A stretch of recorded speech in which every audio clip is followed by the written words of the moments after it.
It sounds like McDonald's, but I didn't hear all the letters, so I'm not going to... That's right. Okay, you got that one right. All right, this is three-part question. Next word. MacDouglas.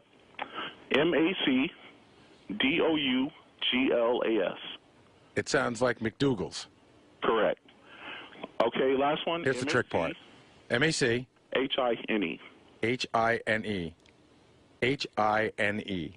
Go ahead, quickly. Just McHine. It's a machine, you fucking nitwit. He tricked you. I'm back high.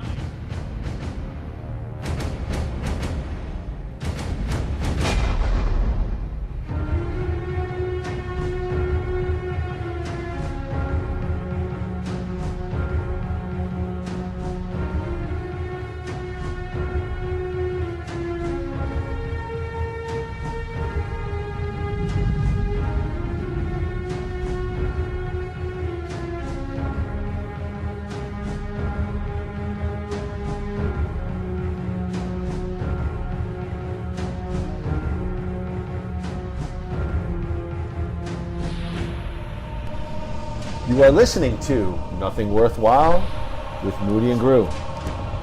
Andrew Gruthius.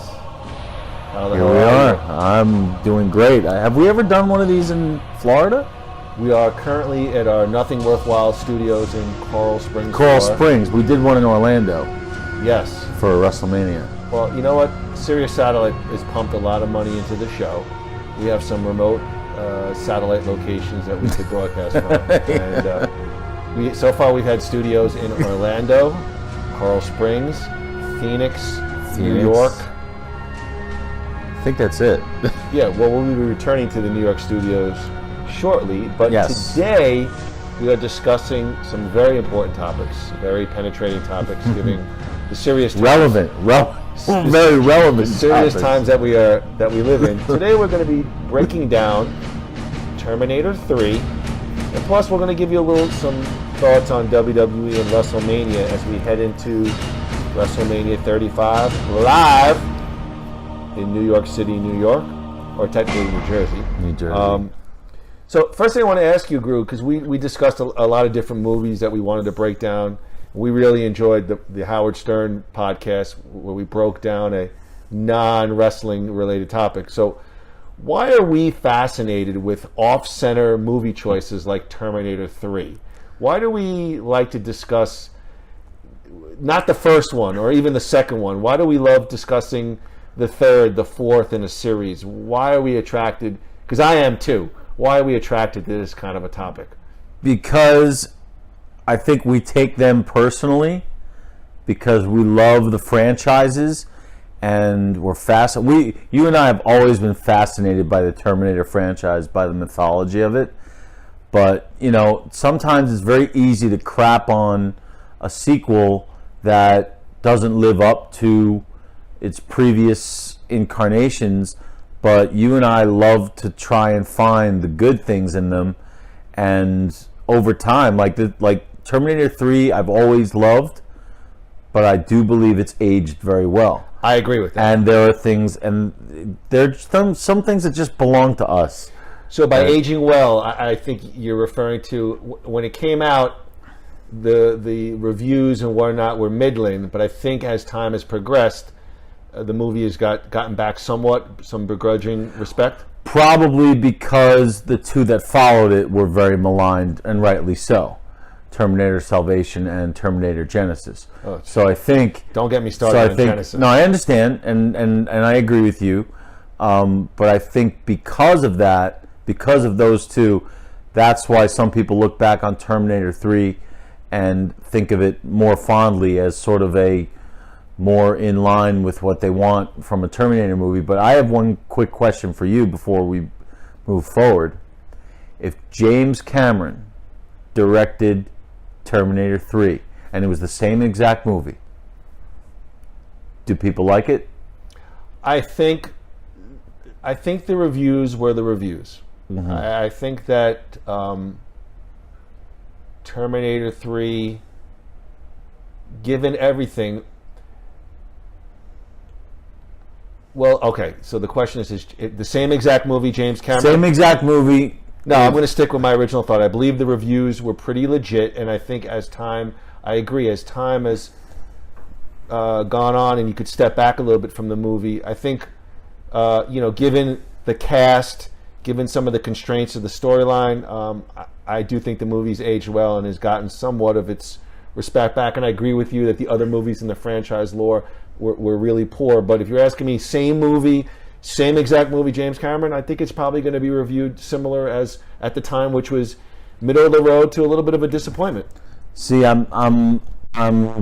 think I disagree with you only because I do really love the movie. I really do. James Cameron does event, big picture popcorn movies, and while I think this was a popcorn movie, it didn't have the feel of T2, nor did it have the starkness and the originality of the first one.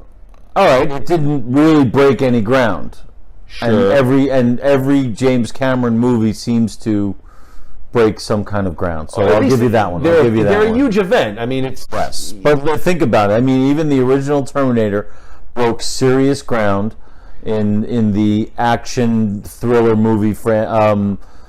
I'm 48. I was probably in my early teens when Terminator came out. My dad was the typical Sunday divorced dad, picks you up, takes you to the mall. Takes you to an R-rated movie. And I remember never, and up to that point I was young, but never saw anything like that in my life. Was completely blown away.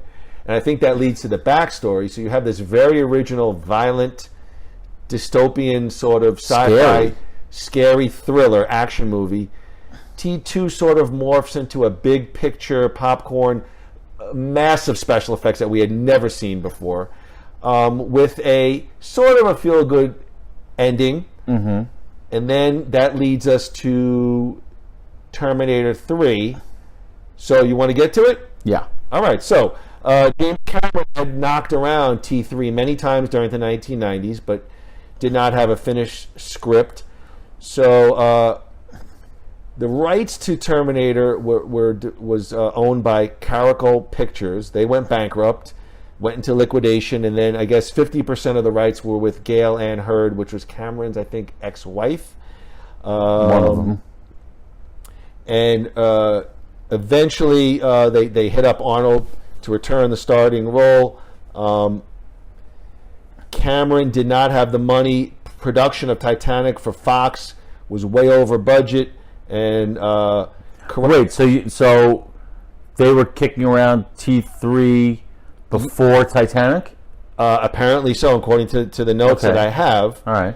The founders of Caracal Pictures, Mario Casar and Andrew Vanya, purchased the rights. Just passed away. Okay, well, they purchased the rights for $7.5 million. In the following year, they got Gail Ann Hurd's 50% to become full owners of the franchise. I'm not going to get into what company they went with, but they hired Synergy, I think. C2 Pictures and hired Ted Sarafian for the film, along with David C. Wilson, for a possible fourth installment. And the original script, interesting enough, had John Connor working in a .com company with a female Terminator that could turn invisible, arriving for the future. Eventually, they signed Jonathan Mostow of U571 fame to take over and Breakdown. Yes, that was his first movie, Breakdown, I believe, or the first big one. I think U571 was first. Okay. But both really good action movies. Remember. Mostow hired some of his college classmates to do a rework, and they approach Schwarzenegger. Schwarzenegger originally refuses because James Cameron's not involved, and then from what I've read, James Cameron said, hey, why don't you go ahead and do it. At that point now, Schwarzenegger had been very open about his interest in politics, and I think was openly discussing running for the state of California for governor. Mm-hmm. And so, April 2001, after a long stint in development hell, Schwarzenegger signs on, and he was given some leeway for extracurricular activity in terms of advocating for his public office, for governorship. And so, Terminator 3, Rise of the Machines, known as T3, 2003, is set to release. It's an American science fiction film directed by Jonathan Mostow, starring Arnold, Nick Stahl, Claire Danes, and Christiana Loken. So right off the bat, Linda Hamilton, who plays Sarah Connor, is not starring in it, and Sarah Connor is essentially X'd out of a role as in the movie. She has been killed and dead. So right away, Well, she hadn't been killed. She died. I think she died of leukemia, like radiation. Maybe. But let me ask you this: if Sarah Connor is in the movie, is it really then just a retreat of T2? Like, there was something, even though we love Linda Hamilton and we love the character of Sarah Connor, to me, like, her story was sort of over. She had, it was kind of like passing off to John now. Does it feel, though, that T3 strays away from its core? And I'm not saying that has to be Sarah Connor, but it feels to me, going into it, looking back on it, or even thinking about it today, what would be your expectations of a Terminator movie? This is the first one without Linda Hamilton. I think at the time, I was maybe slightly bummed. I was going to give it a shot, obviously, because I love the Terminator franchise. But the movie feels initially, when I first saw it, I'm not saying Sarah Connor is that core, but it sort of veers off away from maybe that core. Yeah, storyline. well, it is her story. I'll give you that. But and she's, I guess, the heart of the story, and she's still very much present in the movie. Yes. But you're going to hate me for what I'm about to do, but to me, it's all about Schwarzenegger. And that's why, like, even in Terminator Genesis, as bad as that movie is, when he's on the screen as the Terminator, it's like Rocky and Creed. It's like it's just, it doesn't get any better. Okay, And so just like in Salvation, when they did that one little part where the old Terminator came back and they played that, like, do you remember that part? Where and all of a sudden, John Connor's running, Christian Bale's running, and all of a sudden he runs into it, and you hear do do do do do, and there's like the CGI old-looking Schwarzenegger, and like I remember the crowd like applauding at that moment for an otherwise terrible movie. So, well, here's my thing. If you want to just touch on Salvation and Genesis, I thought Genesis was a horrible movie. Yeah. I mean, Salvation, I thought the storyline was a lot easier to follow, and there were some interesting points about it. I do agree that for the most part it meanders, and at the ending, they sort of with the old Terminator, but it doesn't work without Schwarzenegger. If you give it sort of it would be akin to sort of maybe how I felt after Rocky V and then Rocky Balboa. Like, you feel like Rocky V, it sort of drifts. Stallone's still in it, but it sort of drifts from the core, whatever that is, that makes a decent to good Rocky movie. Mm-hmm. You feel like here, somewhat. But I overall like the movie. So you mentioned James Cameron. So going into it, what are your thoughts about James Cameron? He's going to be a producer for Terminator 6, Dark Fate, sort of the reboot or the reimagining of the next movie in the Terminator franchise. Do you have high hopes for Terminator Dark Fate with James Cameron involved somewhat? And a return of Sarah Connor and Linda Hamilton. And Schwarzenegger. Well, he's always been involved. Okay, so what do you think of movies in a franchise that sort of drop certain movies in the timeline? Like, you're a big Hollywood guy. What do you think of Halloween, who sort of drops Halloween 3, 4, 5? Or what do you think of maybe... I don't know. They've even talked about an Alien where they would drop retcon. It's called retconning. Okay, so what do you think about that? I think if it makes sense, do it. If it's like, my favorite franchise of all time did it, Rocky. They dropped the brain damage angle. Not really. They minimize it. In Rocky Balboa, he openly discussed. They have his license. They hold his license in Vegas or whatever he's trying to fight. Yeah, but he passed all the tests, but they didn't want to license him because they thought he was too old. That was it.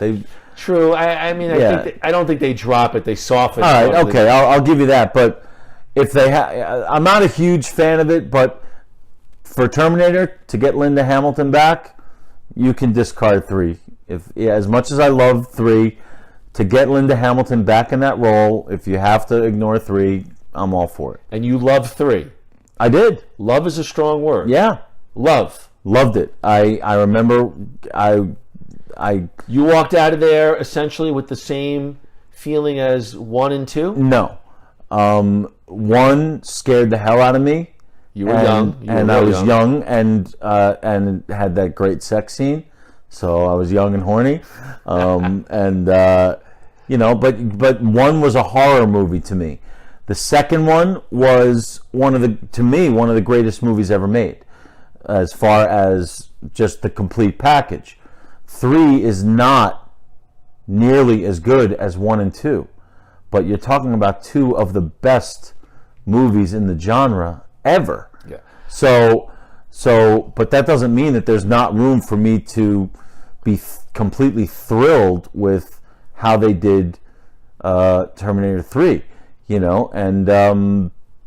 just. And I can nitpick some things for you. Which I'm sure we'll get to. But I think I loved it. Yeah, for me, Terminator, the first one, I'll give some agreeance to the horror aspect. I just remember it was the first action.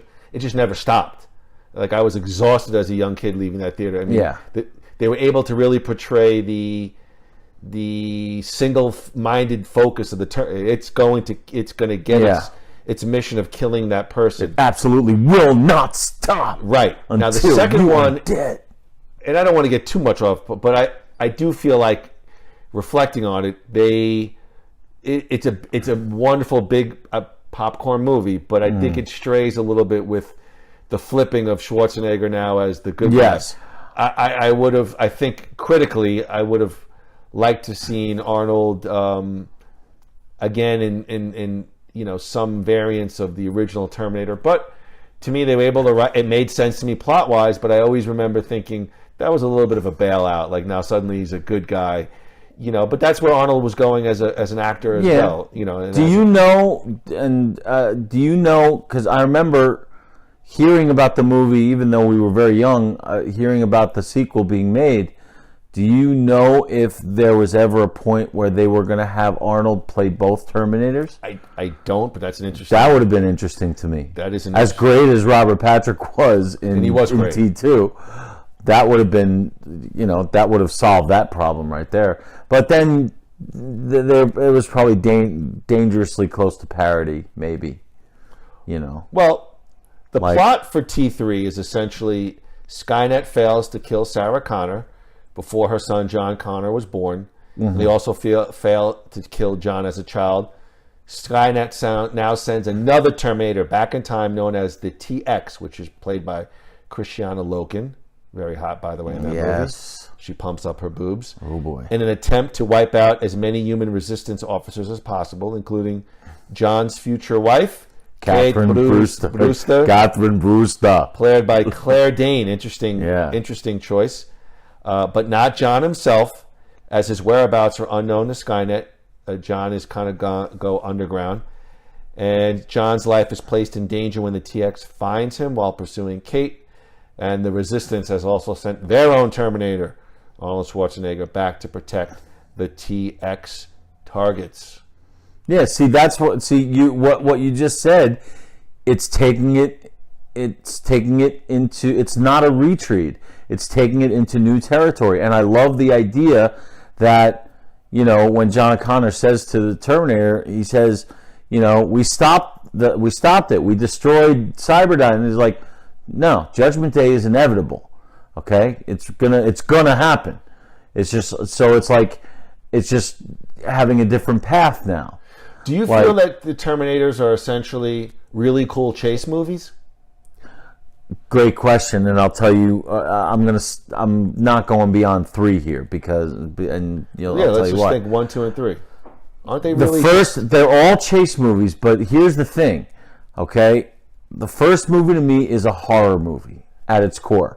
All right, You've reiterated that. Yes, it's scary to me. The second movie is chase, but pure action, pure adrenaline, thrill ride. Okay, they even make there's even a Disney ride called T2. So it's a thrill ride. The third one to me is a great combination of both because it is a chase movie, incredible action, incredible special effects, but there also is a pending sense of doom. Like, they are not just running. The TX is not what you're really afraid of in this movie. It's the impending doom of Judgment Day. Like, it's going to happen. All right, but you're like, talking they're about, like, but this is the most interesting part of the movie to dissect, which going into it, I mean, you didn't think that was really going to be the ending. Come on, you didn't think that. No, but what I'm saying is the discuss entire but what I'm saying is the entire time Schwarzenegger's mission is to get them away, not from the Terminatrix, but get them away from the area that's to protect them. To make sure they survive the war. Terminator 3: Rise of the Machines premiered June 30th, 2003. Was released nationally July 2nd, 2003 by Warner Bros. You know where I saw it? Where'd you see it? At the Chinese Theater in Los Angeles. That was probably pretty cool. Yeah, it was. Grossed over $433.4 million worldwide over a budget of $187 million. So they made about plus domestically $246 million. And it was followed by a sequel, which we briefly touched upon, Terminator Salvation in 2009. So, John Connor, he's living off the grid, like we said, in L.A., following the death of his mother, Sarah Connor. And, again... Is it L.A.? Did they ever? Yes. I don't remember. Yes, it was. Okay. Why would he stay in L.A. if he's trying to live off the grid? Wasn't it always... It was always L.A., but if he's trying to stay off the grid, what's he doing hanging around L.A.? Good question. Interesting question. So as you said, the ending of T2... Oh yeah, I remember the Rodeo Drive scene. Right, so the war between humans and Skynet never occurred on the inevitable date of August 29th, 1997. However, John still fears it. Skynet sends a new model of the Terminator, like we said, TX, to kill other members of the Resistance. Resistance again sends a reprogrammed Terminator, the T-850 or Model 101, to protect the TX's targets, including John and his future wife, Kate Brewster. Okay, and of course the scene opens up with the TX locates Kate and John at an animal hospital where Kate has caught John stealing drugs. They escape with the Terminator's help, and I remember that opening scene. Do you remember? She locks him in the animal cage. Yeah. And the TX is standing there, and then the car just veers and just flatlines her, and out comes Schwarzenegger. But the opening scene where the Terminator gets transported to current time, and he goes into the bar, it already has a little bit of a sense of a campy feel to it, does it not? Then at least the first one, and maybe even a little bit with the second one. Yes, I mean the gay guy walks by and goes, "Ugh," and it just there's some ham there, but they needed to. It's exposition. They needed to get him dressed. They needed to get him, they needed to reintroduce him into society, and they took it in a different direction. Look, the first one was the second one was like a biker bar. Like a dive thing, and this was like a gay bar. So, and it was kind of funny when he puts on those like Elton John sunglasses, and then takes them right off, realizing that's not what he's going for. I could see. I remember seeing it, and I'm like, all right, it's a little silly. Okay, so but once you're out of there, it's what's full speed ahead. What's your thought back then, and what's your thought now of Christiana Loken playing a female Terminator, as the bad woman, the bad guy? I mean, what are your thoughts reflecting on it now? I remember because I am sexist and chauvinistic. I thought it was a little bit of a bailout when I heard about it, it didn't make sense to me. It's like, all right, they got to get some female power in there. And then when I saw it, I was like, she did a good job. She was stone-faced. She was not, I mean, you forgot that she was eye candy. And you were genuinely kind of afraid of her. Like, I remember having that feeling, and I still do. Like, I don't, like, she's hot, don't get me wrong.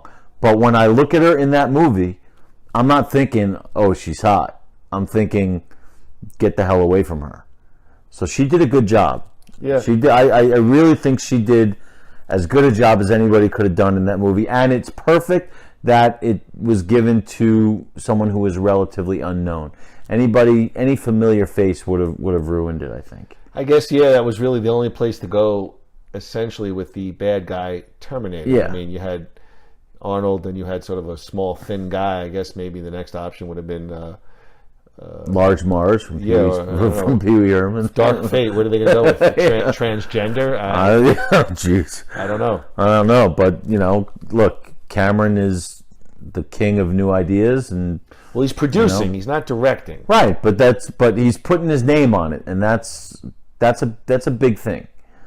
Like that's not like, and I believe the only reason he's not directing it is because he's busy with like the 19 Avatar sequels. But the guy who is directing it is the Deadpool guy.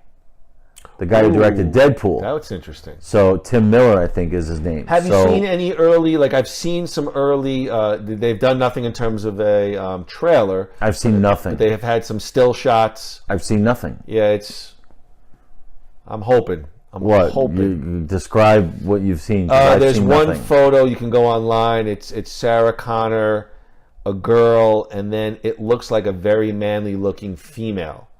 She's tall and lean, got like a very sort of short haircut, butchy for lack of a Butchie. I hope I don't get we don't get protest at the Nothing Worthwhile Studios. But it's great to see Sarah Connor, Linda Hamilton. She looks pretty.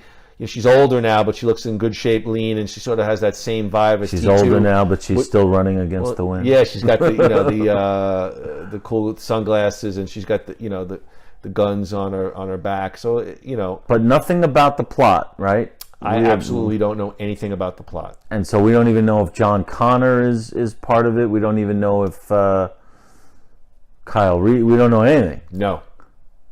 Sounds good to me. That's fine. That's keep it that way. Well, But back to 3 though. yeah. Well, I think the key piece. I mean, we could really talk about the entire movie. I think the two pieces that always resonate with me with the movie. I don't want to rehash the entire plot. Was I always remembered being a little bit surprised. Interesting plot twist where they go to the mausoleum to unearth Sarah Connor. And there's just guns and weapons in her casket. That. I thought that was pretty cool. Love that, yeah. And I think, to me, the key piece that everyone wants to talk about is the ending of the movie. Yes. So, Ballsy ending. well, I think. they end up in some form or fashion. Kate's father is a military general. He's overseeing this project. Skynet takes over. All the Terminators and and machinery are activated. They're killing. John and Kate reach this point called Crystal Peak. It's a military installation site, and they enter access codes to get in. The TX arrives by helicopter, crashes through, and the rebooted Terminator Arnold comes in a second helicopter, crushing the TX. The TX pulls itself from the wreckage and attempts to drag itself inside the bunker to follow John and Kate. Terminator holds the bunker open long enough for John and Kate to lock themselves inside, and then uses one of the hydrogen fuel cells to destroy both itself and TX.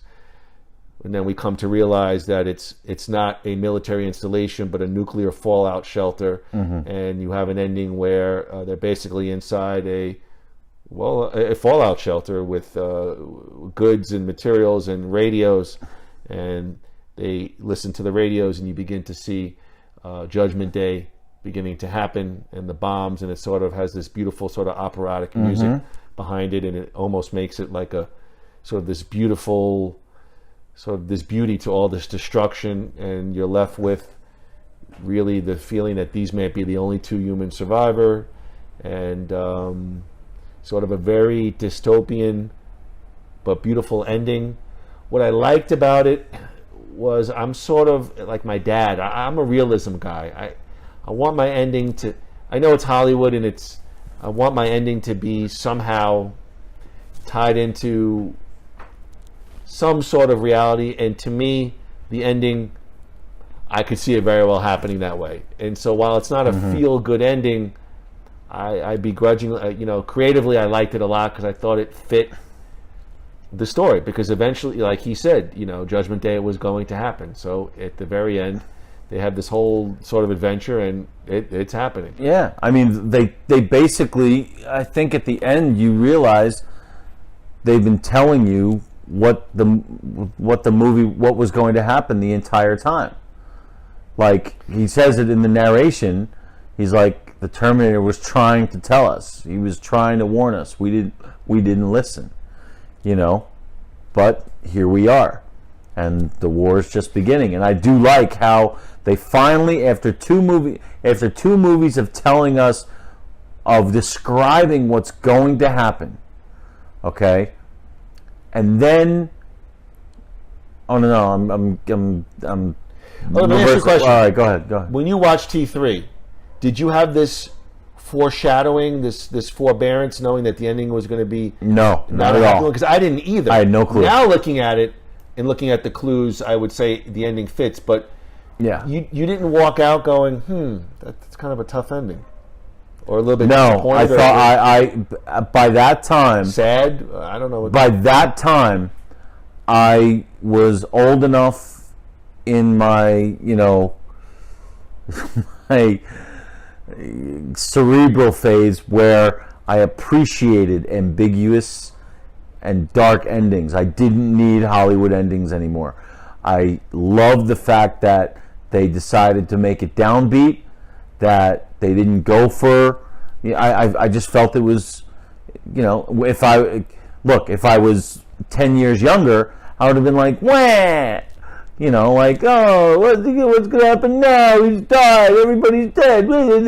But now, at that point in my life, I was like, this is great storytelling, and I still feel that way. And I was like, yeah, I said storytelling. Yeah, I felt this is an ending that it's a downer, but there is a great glimmer of hope. My favorite moment in the whole movie is right before Schwarzenegger, as he's holding the thing, and he's like, we'll meet again. And then they separate, and then that's my favorite moment in the movie, because it just tells me about this whole universe. Like, what about, and I don't even have this on my notes, but I wanted to ask you, what about the notion of Schwarzenegger aging and the Terminator? Meaning, did it lose?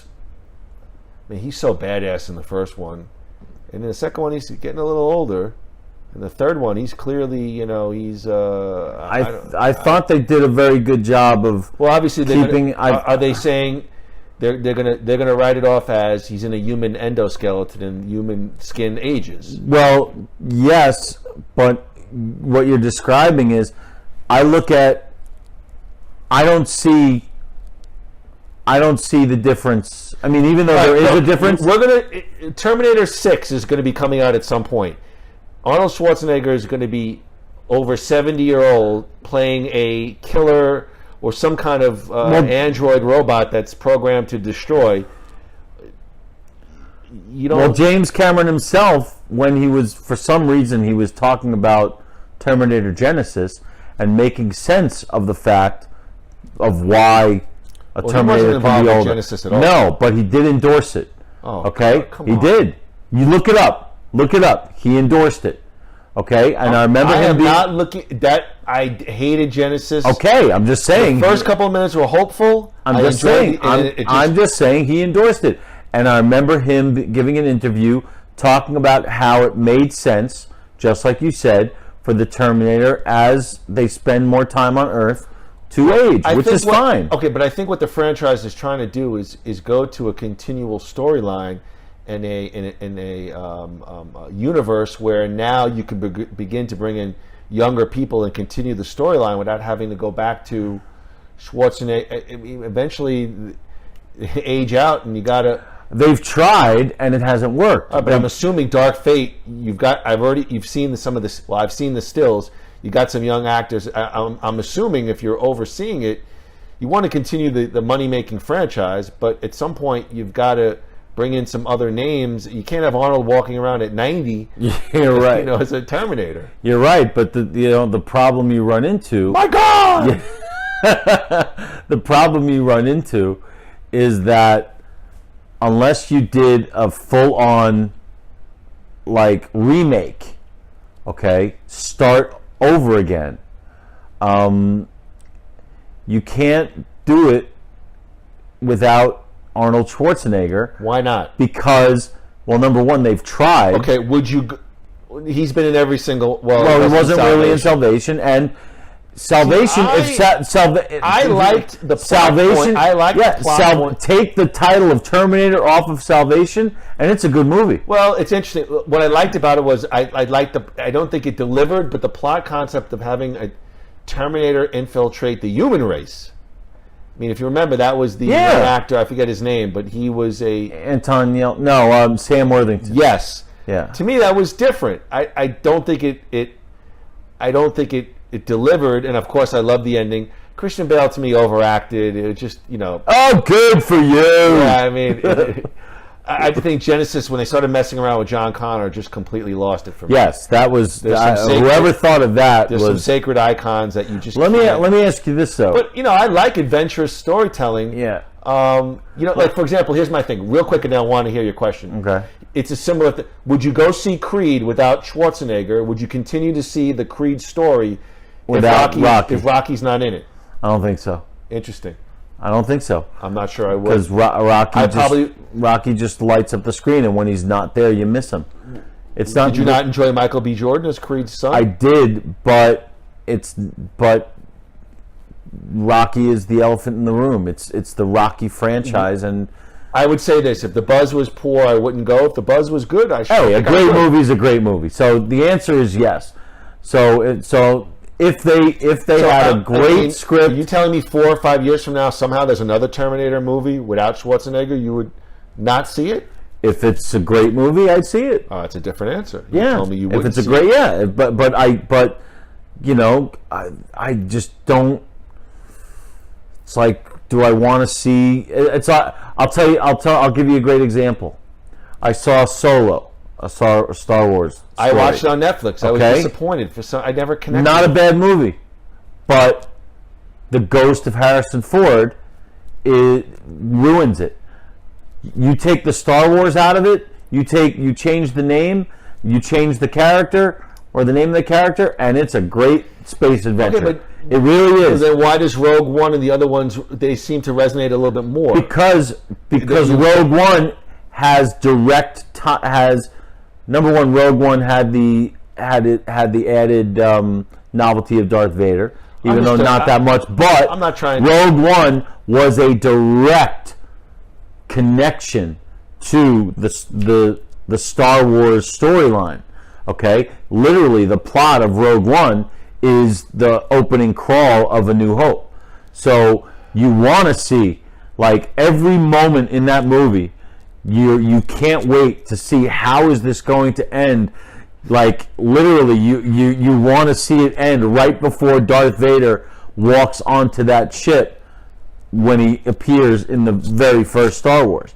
So, but it's an exciting, thrilling action movie. Well, I don't want to go do a Star Wars review, but I'm just saying, But you're not reinventing the wheel with Rogue One. You're not taking a character and trying to get everybody to buy in. With Solo, you are, and it just didn't fly. Well, T3 grosses $433 million. I'm sorry, internationally, so that includes domestic, which is 17% than T2 Judgment Day, which had a worldwide gross of $519.8 million. T3 Rise of the Machines received generally favorable reviews from the critics. Rotten Tomatoes gives it a reported 69 approval rating, with an average rating of 6 out of 10 based on 205 reviews. So the website consensus reads, although T3 never reaches the heights of the second movie, it is a welcome addition to the Terminator franchise. On Metacritic, the film received a score of 66 out of 100, based off of 41 critic reviews. CinemaScore gave the film an average grade of B+ on an A+ to F scale. So that seems to be generally what we felt, although why do I feel at the time T3 wasn't quite the critical... It was actually, I remember reading the reviews. Was it savage? No, it was very critically, I wouldn't say it was a critical smash, but I remember my hometown paper, Newsday, giving it like 3.5 stars. I was like, oh my God, there's no way. But it did. And I remember the critics did not dislike it. They really liked it. It was the fans who, it was almost out of protest because it wasn't as good as T2, but what movie is? And also the fact that James Cameron, and they love Linda Hamilton. So it was almost out of spite that people didn't like it. Okay. That's my theory. Well, I think T2 is a great popcorn event movie. I don't think it's a great movie per se. I think that, the Schwarzenegger... I really do. Okay. Well, after the movie, Terminator creator James Cameron describes the film as, in one word, great. After T3? Yes. After the release of the fourth film, Terminator Salvation, Cameron stated he felt that the first two films were better than either of the later films, T3 and Salvation. A.O. Scott of the New York Times said the film is essentially a B-movie, content to be loud, dumb, and obvious. Roger Ebert, I will finish up, gave the film 2.5 stars, remarking, essentially one long chase movie and fight scenes punctuated by comic, campy, or simplistic dialogue. So I won't 100% disagree with Ebert. There are moments, but look. It surprises me that you say James Cameron called it great, because I remember... Yeah, but James Cameron also liked the first Alien versus Predator movie, which, by the way, I thought was better than the second one. The second one was terrible. Aviation. Right, but I've also seen James Cameron sort of crap on T3. Yeah. Well, like in director's commentary on the T2 Blu-ray that I watched, which I really enjoy sometimes watching those. I remember he sort of gave a little jab to T3 by saying they were sitting there watching something. He's like, that was a little better than She'll Be Back. I remember. I mean, don't you think? I feel, given the cast, you don't have the original guy. I mean, I think Mostow, Schwarzenegger, and the team made a very good, competent movie. I'm not going to call it great. I think the ending is the best. I think the ending. Maybe this is being too overblown, but I think the ending is a great debate point for a lot of movie fans to talk about. Yes. I think it's a very divisive ending, and it's certainly not a happy one. But I think it's certainly one that fits at the time. Makes sense. Into the franchise. So as we sort of come to the ending of T3, given the entire franchise, let's talk about the entire franchise. Even the Fox television show, which the Sarah Connor. I tried. Wait, let me stop you there, because this speaks to my point. I tried watching it. Yeah, me too. And it is good, but I couldn't watch it because the ghost of Schwarzenegger is there. I'm sorry, it doesn't work. I think television, movies to television, back in the day, and this is not going back. It's different now, yeah. It's different now because a lot of money is pumped into television. Yes. And you could get something really cool on Netflix or Hulu or something like Yeah. that. However, you know, it didn't have the production values. Even like I tried to watch a little bit like the Marvel Agents of Shield. Yeah, I haven't seen that. The special effects.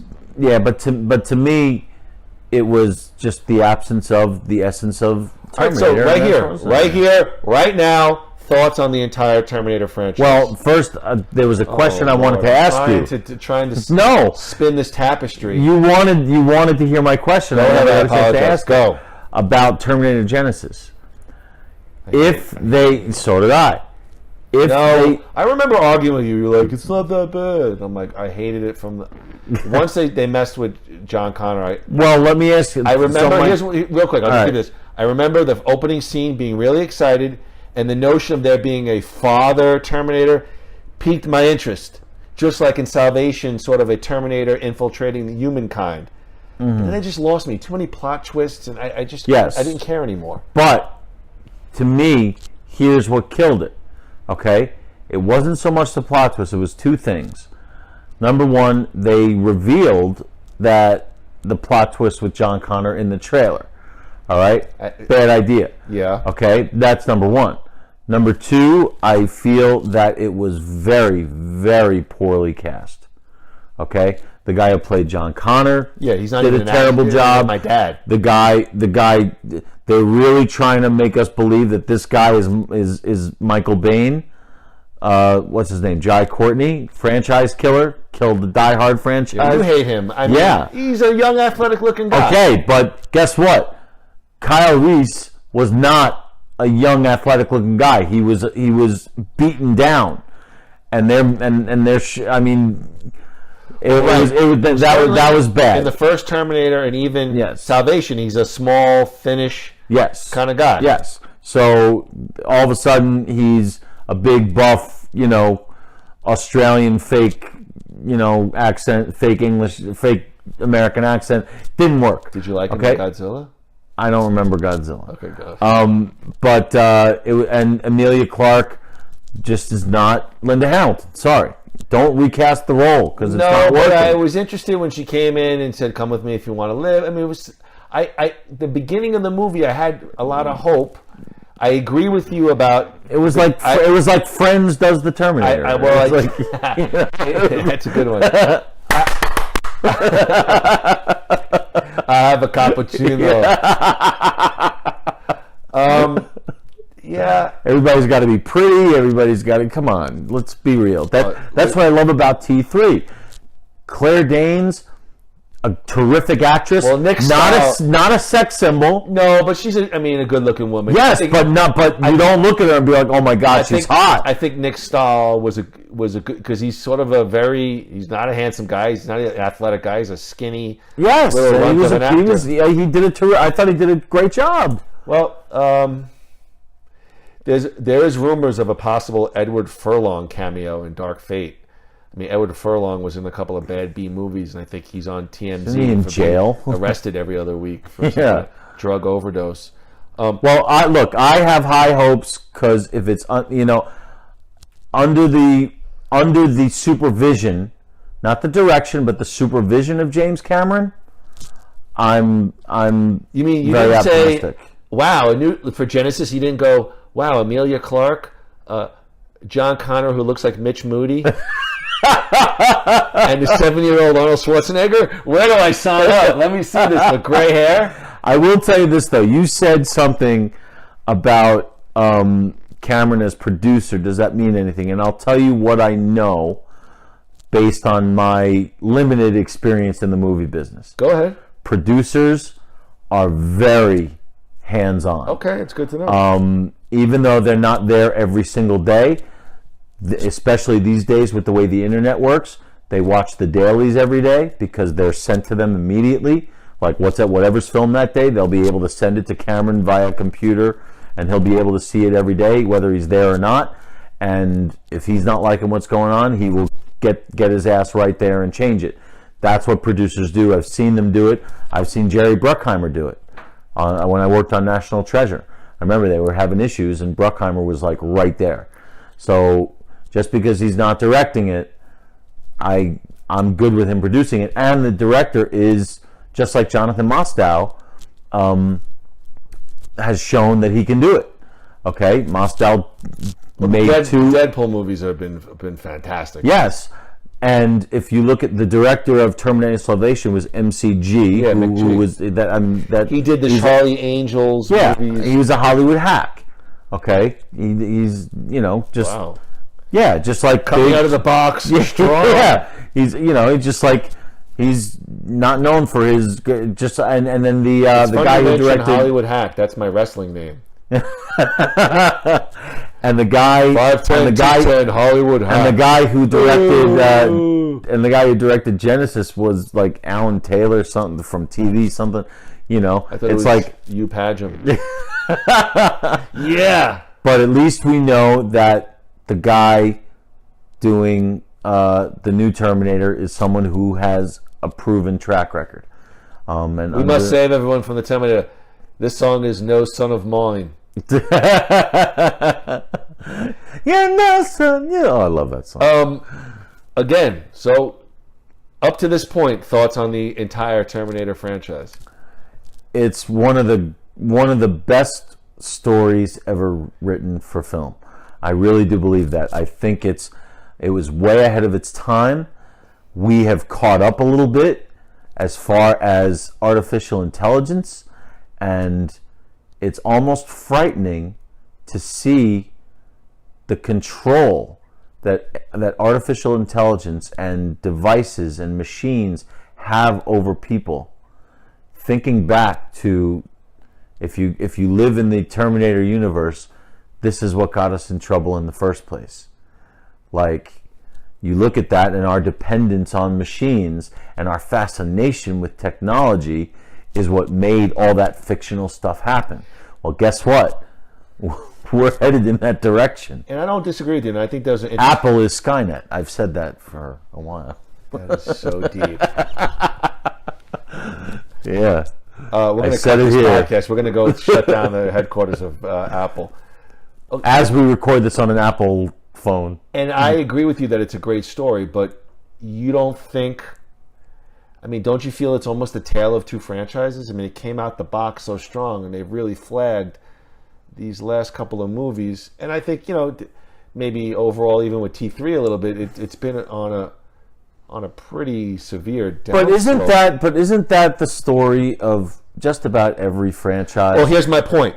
And it's so funny you mention that, because my notes, I wanted to ask you, why does it seem that these movie franchises lose steam? Why do they seem to decline artistically and even commercially as more movies come out? Is it just you can only take a storyline so far?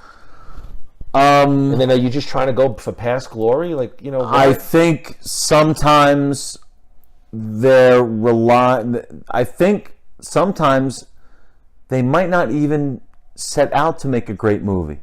They say, if we can make a few $1 million doing this, Yeah. why not? It's not going to, and because the actors, they really don't know what it's going to be. When they're filming these movies, they don't know what it's going to be. They have so little control. So your experience is big-time actor, I mean, they don't have some kind of say or have some knowledge of the plot of the movie? They do, but in the end, these movies are made in the editing room. And there's so much footage that's shot and not used that once they're done acting, they're done. They're out of it. Like the few movies that I was involved in making, and I was there from day one, it didn't look anything like it did on the page or when we filmed it. Like, you really don't know what the director is going to do once photography is done and they take it into the editing room. Similar to wrestling, do big-time actors have creative control in their contracts? I mean, if Some I'm of De them do, Niro, yes. can I demand a reshoot if I don't like? Yeah, certain ones of them do. Schwarzenegger's definitely one of them. Okay. But I do, but I think Schwarzenegger is at a point where he doesn't really care that much anymore. Probably not. And rightly so. He's earned the right to just go have fun, make money, and whatever. But I do hope that that he's really into this one, Because clearly, if he was thinking, if he read that script for Genesis and said, "Oh, we've got to do this," Was that a money grab? well, they're all money grabs, but Come on. had to be. I mean, I give them credit for trying, because what they tried to do, they failed miserably, but they tried to do something new and crazy and innovative. They just bit off way more than they could chew with Genesis. That's any what they thoughts did. on possibly where do they go with Dark Fate? I mean, you're a movie guy. Oh God, I've got no clue. I mean, because now that you have Sarah Connor back in the fold, I mean, Dark Fate sort of has a very foreboding. I mean, Well, remember, it doesn't it sound is- like it's going to end well. it's it's not Age of Voltron or I mean, whatever. I'm not going to go on. Dark Fate Airlines. Probably not. When I upgrade to first class, I'm probably not going to take that flight. Well, here's what we have to remember. The only plot point I do know about Dark Fate. Oh, really? You know a plot? Well, no, it's not a plot point. I do know that it retcons everything after T2. Okay. So it's a direct sequel to Terminator 2.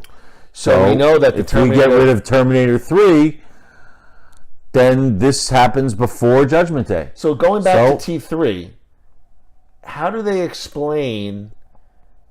Because wasn't the technology supposedly destroyed in the lava pit or the hot molten? I mean, wasn't the Terminator? Doesn't he disintegrate himself in the hot cast iron metal ore at the end of T2? Yes, but just like it was built to begin with, it was built again.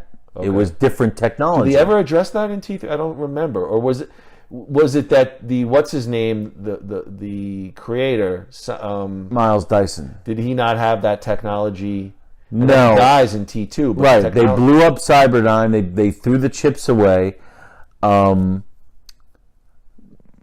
You know what? I'm not remembering. I remember them. I remember Schwarzenegger having the discussion. You know, he's like, "We did this. We got rid of it," and the whole thing was about Judgment Day. It was about machines taking over. So it just got delayed. Okay. The technology got delayed. That was pretty much it.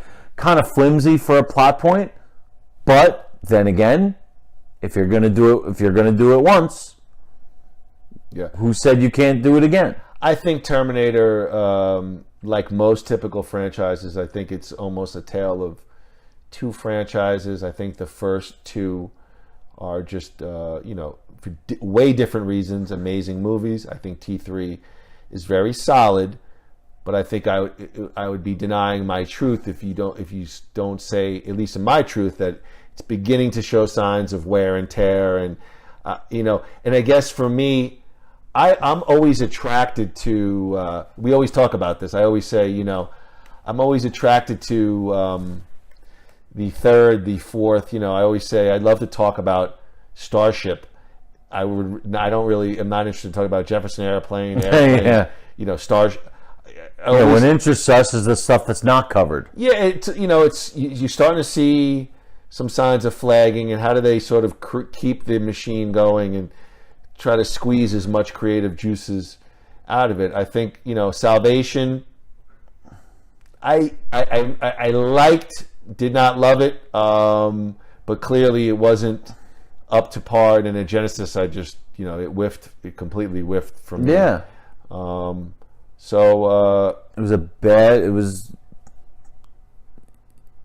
It was a screw up. I mean, so where does the Terminator franchise rank, sort of in the Andy Groo world of Hollywood franchises? Is it Top 5. Yeah? No. Yeah. Hollywood franchises? I'll give you my favorites now. Rocky, Rambo, really? Terminator, Lethal Weapon, and Die Hard. Godfather's not in there? Godfather is a Different vein? It's a different vein. And I would say that just right below that top 5 would be Star Wars and Indiana Jones. Oh, I didn't even think about those two. Yeah, Indiana Jones, I didn't like the last one for sure. Nobody did, but the first three are so damn good that it's okay. But and look, the last fourth and the fifth were not good. First three. the fourth and the fifth. Wasn't there? No, there's only been 4. 4. Yeah, 4 was horrible, but 3 was great with Sean Connery. Yeah, I loved 2. And 2 is my favorite. 2 was kind of panned, wasn't it? Yeah, fans don't like, or fans like consider that to be the weak link. That's my favorite one. Yeah, that movie's freaking intense. Yeah, I like that one. I love Temple of Doom, but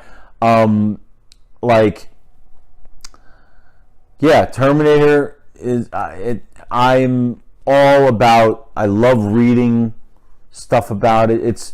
That's how I mark what interests me about a franchise. If there's news about it, I want to see it right away. I want to see what the news is right away. I don't feel that way about the Avengers. I don't feel that way about the DC stuff. I don't feel, like that stuff doesn't excite me. I'll go see the movies, but it doesn't get me crazy. Like if I see something about the Terminator, I want to know exactly what they're talking about right away. Yeah, but I'm same thing with what they're, because you surprisingly know very little about Terminator Dark Fate. I'm surprised you're not like going I to know Google and just searching. about. I do. I do recall that picture. That one picture. I did see it. But surprisingly, very little, as far as I could see, has been put on at least the mainstream internet in terms of plot and what to expect. Yeah, and from what I understand, the filming's been completed. And so my last point would be Rambo as a cowboy. Come on, brother. I don't know. All I know is that it's a character that has come such a long way that I'm fascinated to see what they do. Like, believe me, when I saw him without the mullet, I was like, because that's part of that's part of what it is. So already, I'm like, part of me is like, come on. But then the next part of me is like, okay, well, it looks like they're really taking it into where this guy might be today. So we'll see. Do you have any? I didn't expect Rambo, the fourth Rambo, to be any good, and I thought, honestly, you're gonna hate me, I thought it was a masterpiece. God, when he's a fan, he's such a fan. I thought it was a masterpiece. I really thought it was so beautifully directed and so beautifully made. Why are we stuck in the 80s and the 90s? When they come with something bad, we admit it's bad. You and I both love Terminator franchise. We hated Genesis, and we'll admit it. I love the Die Hard franchise. The last two made the last one especially made me like never want to go to the movies ever again. I'm like, Axel Foley is one of my favorite characters ever created. Are they doing another? I hope so. I mean, I've read different things over the years. I hope so, but Axel Foley is one of my favorite characters ever created. I mean, is he making? I don't think he's done. I don't think he's done, but he'll never do anything that will. But he had a run unlike anybody else. I think I did read they were maybe tossing around a sequel to Coming to America. Yes, and I'm not into that. I mean, I will be. No, I will be. I will see it, of course, but like, that's not a franchise movie. That's not. Are you interested in any actor that came out after like 2000? What happens in 10 years? There'll be no movies left. Yeah, I know. Same with music. It's like, but like I was saying, like, Coming to America does not. If they were going to do a sequel, it should have been done years ago. Like there's of course, but you can make the same case for a lot of. Yeah, but like where are they going to go with this? And look, if they nail it, great. But I'm very skeptical about that. They're also talking about a Twins sequel, with Eddie Murphy. Yeah, but it's not going to be Arnold. Arnold, DeVito, and Eddie Murphy. It's supposedly called Triplets. I'm not even interested in another Ghostbusters. And Ghostbusters is one of my favorite movies ever. You know, because I think it's just leave it alone. Leave it alone. But you know what? If Bill Murray is going to come back and get into character again, I'll be there. But it's just, I think that these guys don't need the money anymore. So I don't know how much of a cash grab it is. But look, you could say all this stuff, and I just have 2 words for you. Go ahead. Cobra Kai. It's season, Mic drop. season 2. That's a whole different podcast. That show restored my faith in the future. like Terminator. Yeah. That show restored my faith in creativity. I think yes. For me, they took a concept and really built that had no right succeeding. Well, they did a whole generational thing. Yeah, it was definitely Right. No, but what I'm saying is when they announced it, and I don't want to get off on that tangent, but when they announced it, I'm like, all right, this will be funny and stupid, and it'll be fun to watch. Never in my wildest imagination did I think it was going to actually be real quality television, and it was. Yeah. Beyond quality. I mean, it's the best show I've seen in years.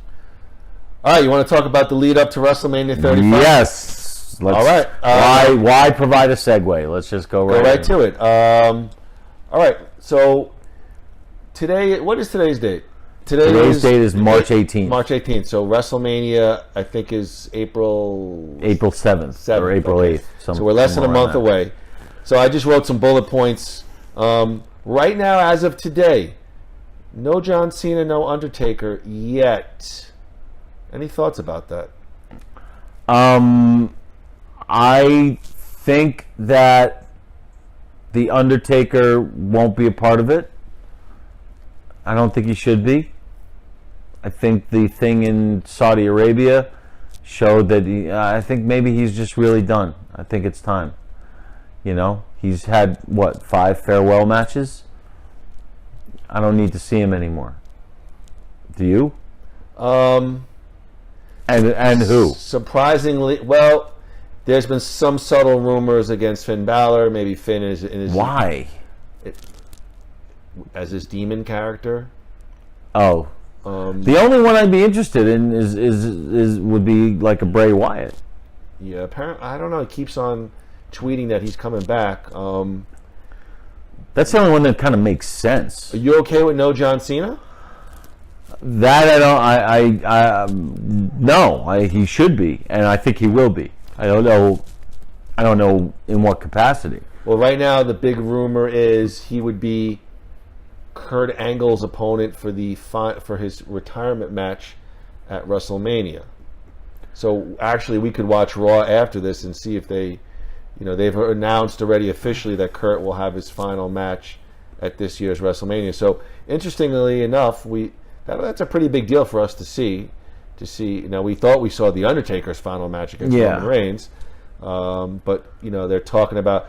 I think it would be interesting only because if you remember, John Cena's first opponent on TV was Kurt Angle on SmackDown, where John said he had ruthless aggression, and he slapped Kurt in the face, and Kurt beat him, and So I'll go with that, and I think it'd be really good. The difference between Kurt Angle and the Undertaker, though, is that Kurt Angle doesn't need to be in the ring to be effective. The Undertaker really only exists. What do you mean? Like Kurt could be a character? Yeah, that's what he has been, pretty much. Yeah. Aside from he's been wrestling more lately, but his first year back, he wasn't stepping into the ring. He was the general manager or whatever, and he drew heat. He was great. I think he was a competent general manager. Yeah. They've been better, but they've been a lot worse. Yes. So he can still.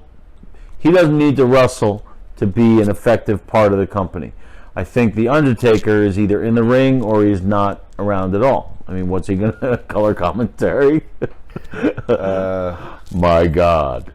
1, 2, and they're talking. Kicks out. They're talking about maybe him doing a podcast with Conrad called "Dead Man Talking." Are you being serious? Yes.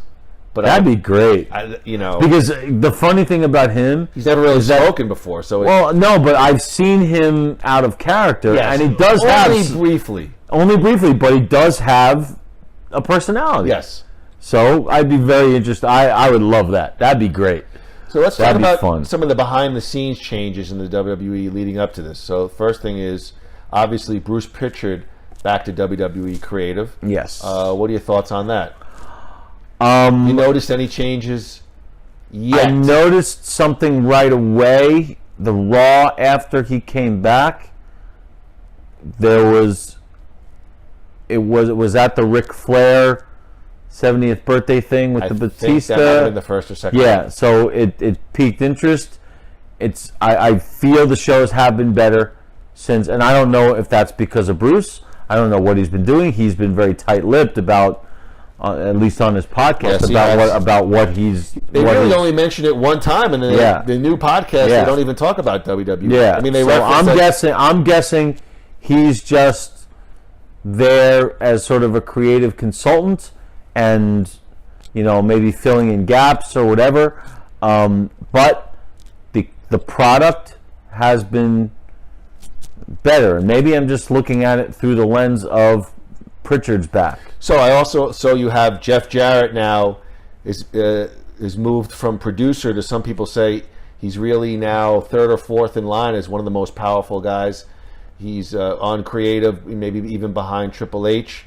They hired TNA mainstays Sanjay Dutt and Joseph Parks, aka Abyss. And they fired Arn Anderson. Arn Anderson is gone. That's probably because John Cena is no longer there. He was John's sort of personal agent finisher for his matches. Right. So they've hired these two TNA guys as agents and producers. And what I've seen and from what I've read, which I think is very promising for the future, is less of a focus on scripted promos, letting these guys cut loose a little bit, and a little bit of an edge as of late. I've sort of. You mean sort of Attitude Era type stuff? I don't think you're ever going to see a full rip, but I'm going to talk about some of the things that I've seen that give me some pause to say, whoa, they're letting at least some of them fire it up a little bit on the mic. I do like that Vince McMahon has taken more of a. I'll never get tired of seeing Vince McMahon. Yeah, but I think like like Mick Foley once said, it wasn't the '98 Raws that were great. We were kicking butt in '96 and '97, and just nobody noticed. Right. And so I get the feeling now. I'm not saying that this is going to be, this is going to be, the change that's going to give them, amazing ratings or whatnot. But I think putting in solid wrestling guys, younger guys. What's his name? Gregory Helms, the Hurricane, has also been hired. And, TNA, I think, for all of its criticism, was probably putting on very solid wrestling-based shows, and nobody noticed. Nobody was watching. And I do notice more of an edge. You've read ratings are slightly up anyway. Now they're talking about a fully stacked WrestleMania card of maybe up to 16 matches, and I have to say to you, we're going to be there for. This is a major problem. 16 matches, they're saying at least half of them, 8 of them, being multi-man matches. So, and we know why they're doing this. They're trying to jam the whole roster into one evening. 16 matches, is that not a bit much? Well, of course, it depends what they are, but yeah. Yeah, I mean 7-8 matches max. Yeah, it's. I mean, we went to Royal Rumble. It was like 5 hours. Yeah, we were there. We were there for a while. I don't have a life. No, we really don't. But we still love it. Look, I mean, it really depends what they are. They've got. So here, let's talk about this. Yeah. Here are the matches booked as of tonight. Okay. Now, we haven't seen Raw, so we don't know if they've added. But right now, first match I want to throw at you. No holds barred, Triple H versus Batista. And here's what I like to say about it in my notes. Strangely enough, I'm actually looking forward to this match. I love the build-up. I love them using the Ric Flair party, which you really thought was going to pivot to the women's side with Charlotte. Instead, they pivot to this budding rivalry between Triple H and Batista. And I'm looking forward to it, even at their advanced age. They're both close to 50. Thoughts on Triple H Batista? No hold barred. Same as you. I don't think it needs the gimmick Of what, though? of no holds barred. Well, don't you think that... Oh, here's the thing. Wait, we got to pause. 1, 2, 3. Rip 'em. Oh, wait. Rip 'em. Well, That was at the end. Yeah, but no holds barred.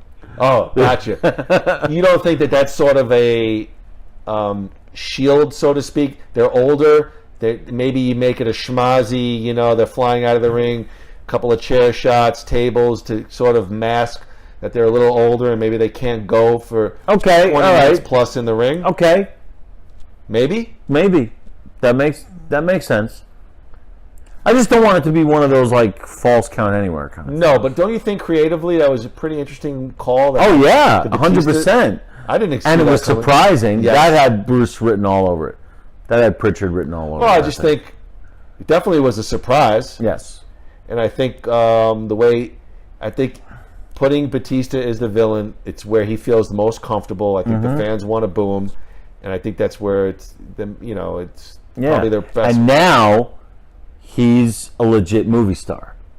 He sure is. And so he brings that heat with him. Okay. So I like this one.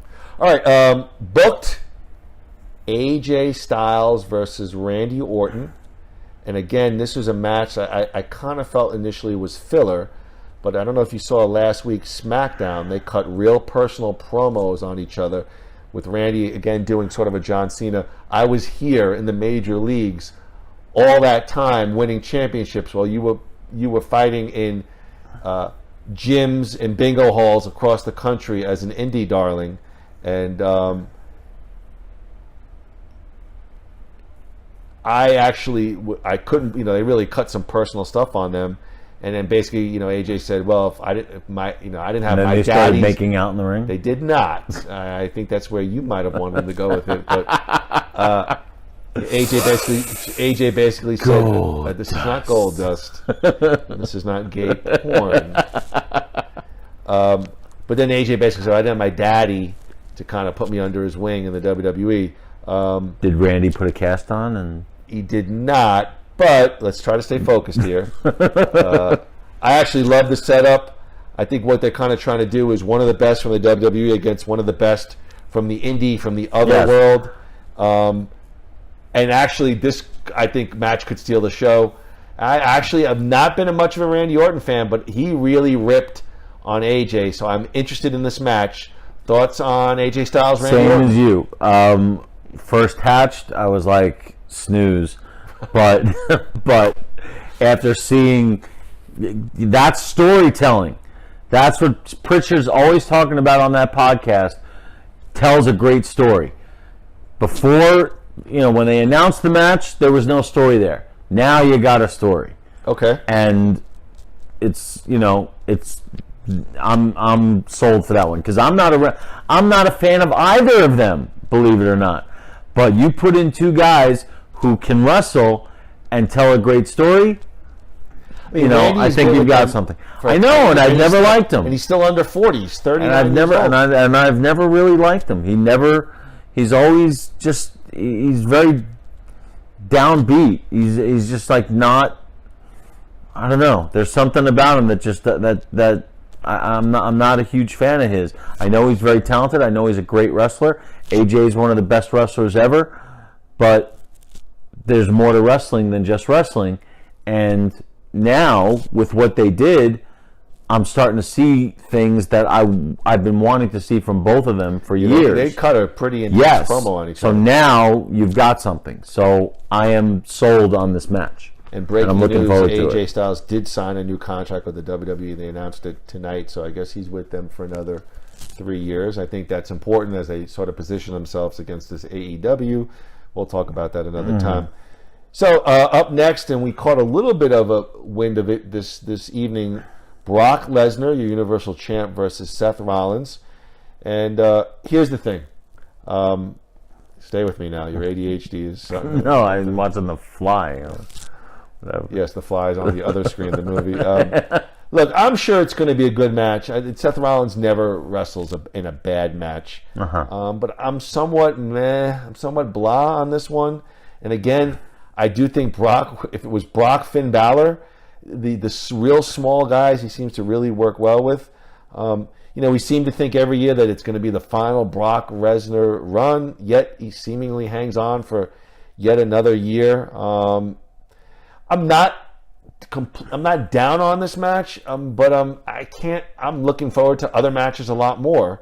Your thoughts? It's locked in. Brock versus Seth for the championship. Looking forward to it. I think Seth definitely takes it. But what concerns me is that as good as Seth Rollins is, I don't see him as the face of the company. Who is then? Is it eventually Roman going to get it back? Probably, and I don't see him as he's just not that either. Honestly, I believe that they're sitting on a gold mine and they're not using him as the Miz. I really do believe that. Elias? Yeah, I think he's peaked. Unfortunately, yeah. Unfortunately, I think he's borderline self-parody now. We say that, but they have a great way of sort of rebuilding up. We've seen it. They do. I think he's got to drop. I think it's time to drop the gimmick though. And I don't even see him wrestle. I just see him playing the guitar and but he's like what I said. I was saying he's very Man Mountain Rock. Yeah. I was saying as I was watching Fastlane, are they turning him into the Genius? Like making poems about busting on people. Well, what he does is he sort of had this sort of a somewhat of a Bray Wyatt mystique, and now he's just like, if he's in Cleveland, he's like, the Cavaliers suck. Like he just like is he leaping Lenny Poffo all of a sudden? Cheap heat promos. Yeah, like that to me is like, but I really think the Miz can be. He's proven on both sides. He's proven to be a huge fan favorite, and he's proven to be a monster heel. Yeah, but we're fans. We are, but I wasn't much of a fan during his top. Do you like days. the build up to his match versus Shane? Yes, except for one thing. Ooh. I feel like they're going a little too far with his dad thing. It's too babyface. Speaking of mullets, by the way. Yeah, I know. That it looked like Bob Seger. But I think that's going a little too far in the schmaltz department. It kind of weakens the Miz a little bit. But, were you surprised that Shane was the one who turned? No, I knew it would be Shane. How? Because would you speak to Bruce Pritchard? No. I really feel that they've been building up this Miz face run for a while, so they're not just going to totally chuck it. He did. I've seen it was building. Shane has always had that edge to him. Okay. Why are you looking at me like that? I think they spent a lot of time building up the Miz face run. So reference that. I don't think they would just abandon it. I think they should reference that whole Shane stealing the spotlight in that he won that Best in the World tournament and he took Miz's spot. I think they want to forget that whole thing ever happened. Fiasco. Yeah, I think that you don't see them really mentioning that. Will it be? You just mentioned Miz as a face, but I can't really remember the last time he was just a. He has face qualities because the fans love him, but I can't remember the last time he was positioned as a pure kind of good guy. During his championship run, he wasn't. No, he was with. No. All right. Well, this is new ground for him, so I like it. All right, and if they book Shane to win that match, then shame on Bruce. And we're not going to Tampa Bay for WrestleMania 36. Oh, we're going. It's cool. It's cool in there. Ybor City. All right, booked. Oh, well, hold on one second. Let me go back to Brock Seth because you're looking forward to it and you think Seth goes clean, but you're not really sure long term with Seth. Yeah, I just don't. We're not in the Shawn Michaels era it's anymore. so funny because we want to move on from Brock, yet there's really not. In our estimation, I think maybe they're sitting on somebody who could. I know you're not a huge fan. I mean, I think Finn Balor could. They got so much talent, but Roman seemingly coming back from the whole cancer thing has got to could have a big baby face push as well. I mean, yeah, you think at some point Seth versus Roman might be a big money match somewhere down the line. Hey, I will be the first one to stand up and cheer if they ever turn Roman heel, because I think he'll make a great one. They're just afraid to do it. Yeah. Triple threat for the Raw Women's title. Ronda Rousey. Oh wait, no, Rousey I like.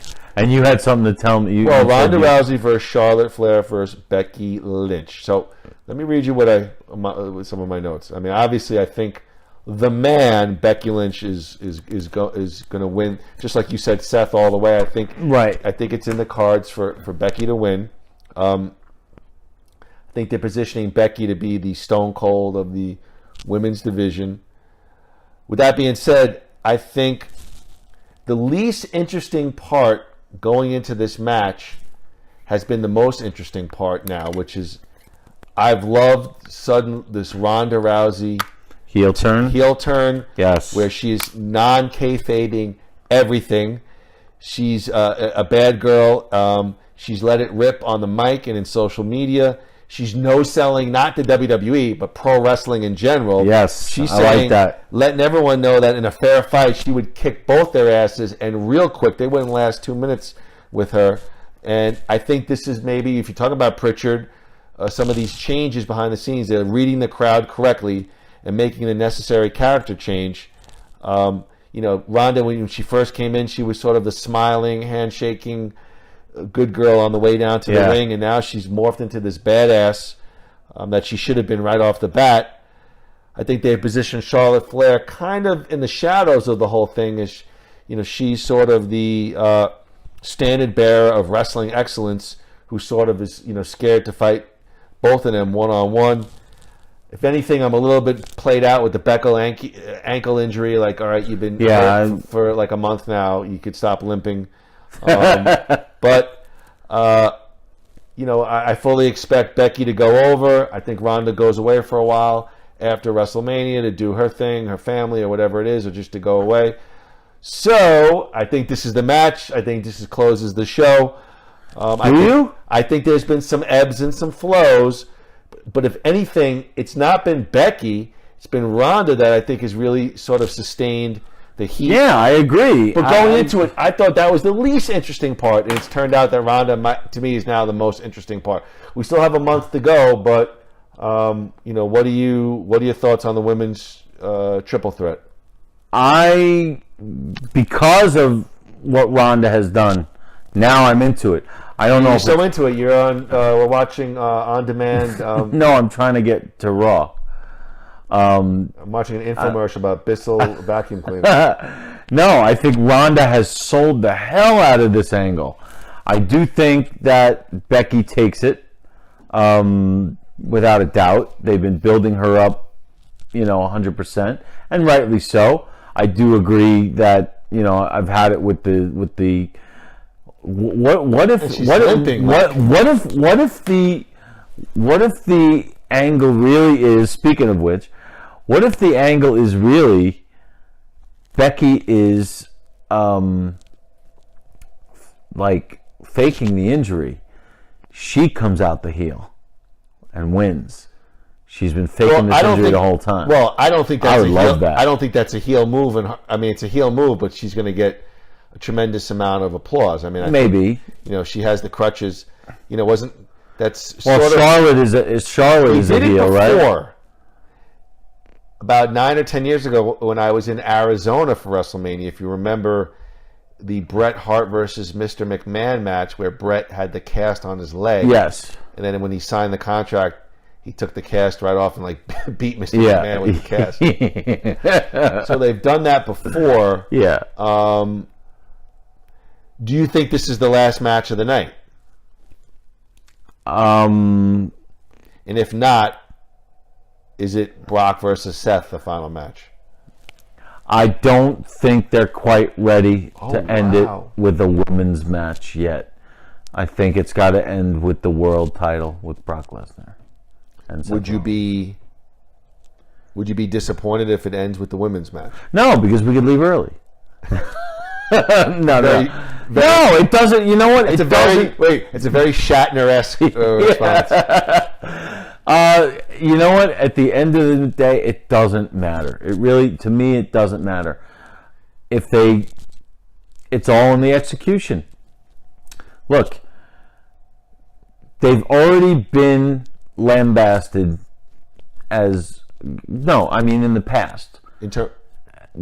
With WWE? Yeah. In terms of what? In terms of bad booking, in terms of everything. So, Yeah, but so don't you- I mean- what do they have to lose besides everything? I mean, don't you think the internet wrestling community, it's almost similar to Howard Stern's fan base? They crush it online, yet I still think most of them still listen. Yes. And most of them still watch Raw. You know what? It's a very niche audience.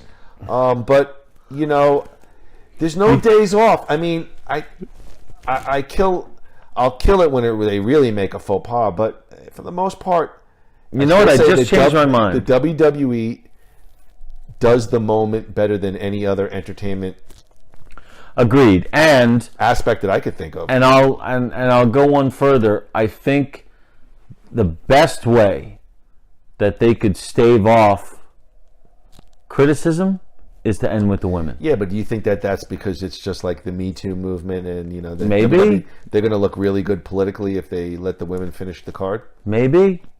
A lot of the the people, the Mr. Tito's of the world. I don't even read them anymore. Well, there's nothing to read. He posted one. Oh, column. did he? But him and the others, they do nothing but kill the men's division and praise the women's division. So, let's see what happens. Okay. Let me give you some rumored.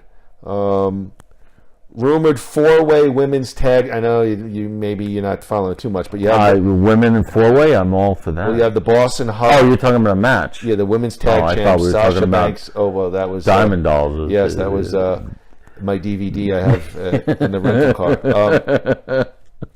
But maybe you're aware that they're going to bring back Beth Phoenix, the Glamazon. She's going to tag with Natty Neidhart versus Banks and Bailey versus Tamina Snuka and Nia Jax. And probably the Iconics from SmackDown, a 4-way women's tag. I will be looking forward to standing on the beer line. I'm going to the bathroom for that Yeah. one. I mean, Beth It's Phoenix. too much. I know. Look at that. It's Does what? Beth Phoenix really move the And I needle? can't. You know what? You know what? My biggest problem with the women's wrestling is, look at Beth Phoenix, Ronda Rousey, and Charlotte Flair. Go ahead. They are. They come to the ring and they are themselves. They are. There's no real heavy. There's no real weird hair colors. There's no Go weird ahead. paint on their faces. They are wrestling as themselves. That's your point. That's my point. All these other ones, they're just so they're so fake and phony and be yourself. What's with all the what do you need all the fancy costumes for? Yeah. Be somebody, Mr. T. But those three, they are wrestling like wrestlers. Right, but Look, there's Ronda Rousey. Beth Just Phoenix- full disclosure, does Beth Phoenix move the meter? Now, if you said No. you're going to bring back Trish Stratus and Lita, to me, though, that Yes, might but that Trish might Stratus- move me and move my groin a little bit too. Ooh. Well, when you're talking about Trish Stratus, there's somebody else. She's in the vein of Charlotte Flair. She wrestled as herself. She Is was Charlotte looking the worst in the build-up for this match? I feel like she Yeah, she doesn't belong. She's lost like, it. what? Like where? Like where's the? This should. They should fake an Okay, injury so let me with ask you a her. question. Would you have positioned Charlotte maybe Asuka Charlotte too on the SmackDown Yes, side? because that was a great match. So the rumored is obviously Asuka versus Mandy Rose versus Sonya Deville. They're going to break up Absolution. They've been sort of hinting at that. I don't even know what Absolution exactly. is. Let me go to the next match. We talked about Kurt Angle final retirement match. Looks like if the spot might be for John Cena. And then the last one, and this is the match I am probably going to look forward to the most, and should be the match that closes out WrestleMania. And you may laugh at me. Daniel Bryan versus Kofi Kingston should be the match that closes out WrestleMania. Now, I don't know if you're aware of the build-up, but I am. Kofi took Mustafa Ali's spot in that gauntlet match. Mustafa Ali was hurt. Kofi took, apparently it was in the books that Mustafa was going to wrestle a great match and eventually get eliminated second to last. And Kofi got the spot, did all these great moves, lasted against Samoa Joe, all these guys. And then the fan swell, the next week at SmackDown and online got so much support that they pivoted from Kevin Owens versus Daniel Bryan at Mania to Kevin Owens versus Daniel Bryan at Fastlane. And now they're going to go, and if Kofi wins this gauntlet match tomorrow night on SmackDown versus, Vince McMahon stacked the deck. Eric Rowan, Samoa Joe, Randy Orton. I forget, two other guys, and of course Kofi's going to somehow win. Right. And I just think you got two guys, two veterans who know how to go. I don't know if you remember, Vince McMahon, they did a great build-up because he called Kofi a B-plus player, which is what they called Daniel Bryan 4 years ago at WrestleMania 30, that great run that Daniel Bryan had. Right. So, they sort of spun it and pivoted it. This could be Kofi's Mania moment. Don't know how much you've followed it, but are you interested at all? And thoughts on Daniel Bryan versus, out of the blue, Kofi Kingston as one of your big matches at WrestleMania? Uh-oh. I'm still trying to get the image of Kofi with a trombone out of my head. No, first of all, that sounds a little weird, number one. Number two... Well, he was the guy in the New Day. Xavier Woods played the trombone. Well, they sort of pivoted from they're not obviously they're going to have to pivot from a comedy act. However, what they're trying to say is this is a guy, I don't know if you saw the SmackDowns where they said he's wrestled for you for 11 years. He never complained. He missed opportunity after opportunity. He was a good soldier.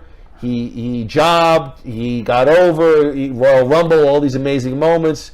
Never has gotten a sniff at a world championship in 11 years. He's been a good veteran. And the other guys in New Day have said, hey, this is his time now. So they're sort of angling it as, he's been a good veteran, a good soldier, never caused any problems, 11 years of service to the company. It should be his moment. I buy that. I like it. Ronda Rousey looks really Who's good. that? Is that her husband? That's her husband. Ooh, this looks good. This does look good. This looks like a watch along. Whoa! Oh, we gotta. She's cursing up. We gotta go! Ronda Rousey. All right, we'll get back to this. Anyway, yes, look, to be fair, SmackDown has always been a little beneath my radar. I do watch Raw. Such a television snob. Look, you're talking about 5 hours of wrestling. I just don't have that kind of time anymore. Do this for a living. What you need to do is get Hulu and watch it without I do have Hulu. commercials. They do that with SmackDown too? And NXT and Raw. Oh, all right. Well, I knew they did it with Raw. But honestly, if you stopped like hey, I'm going to watch Bob Seger concert from 97 Japan Import B-side. Does an extended her strut. You might have 5 more minutes to watch much more important stuff. That's great. By the way, he played Shakedown last night. He opened up with Shakedown. That's a very was a Beverly Hills surprise. Cop feel. Played the Fire I would have Inside. been like this in my seat, like with that, Shakedown. You busted. Break the get busted. Yeah, it was great. Anyway, the way you just described that match, I'm sold. Do you like the new Daniel Bryan? And now, I love it. I think it's fantastic. Eco-friendly. And what I'm going to do is, honestly, I will go and watch. Now what I'll do is I'll go on to the WWE Network for $9.99 per month. Go ahead. I'll go onto the network and I will start watching or start skimming around some old SmackDowns to catch up on this Kofi thing. I just wish they'd put something on his. He's gotta wear. He's got that Steiner pectoral. Yeah, like all right, you wear a shield vest or something. like He doesn't have the physique. just put something on. But anyway, because that is, to me, that's I very. think you prefer Kofi when he first came in, like the friendly, jovial island Kofi Kingston, who was like, "Hello, man." That was more acceptable. I do remember that. I do remember that. No, but the way you described it has me interested, and I do want to go back and take a look at the development of this feud. All right, so in a couple of weeks, we're going to be in New York for WrestleMania 35. We're going to be staying at the Hasselbein House. Are you excited? Yes. I mean, this is my Super Bowl weekend every year. Yes, mine too. We're going to be at WrestleMania Live. We're going to be at the Monday Night Raw, which we've never done before. We're doing that. The hottest night of the year. Come on. Forget WrestleMania. I think if you're a wrestling fan, it's the Monday Night Raw after Mania. That's the place to be. Yeah. We're talking about doing WrestleCon and maybe even Bruce Pritchard's show after Monday Night Raw. If I had to pick, I'd actually go with Bruce Pritchard because that's probably going to be his last show. But I don't think we need to pick. Excuse me, Big Money Jones. No, I want to go to WrestleCon. All right, then. Because I just enjoy. That was just a real pleasure. Just walking, even without even the pictures, just walking around and being in the presence of all these D-level people that we love. So are we going to do the same? Because I love explaining to everybody our plan of attack at WrestleCon. So let me just explain for everybody. Please hang in there. The one listener, Mike Levy, listens to this. I think my mom might listen a little bit. So it's usually inside a hall, inside a banquet hall. Banquet hall inside a hotel. So Groo and I do about 2 or 3 laps. We get a feel for all the male, female talent. There are other companies other than WWE in there.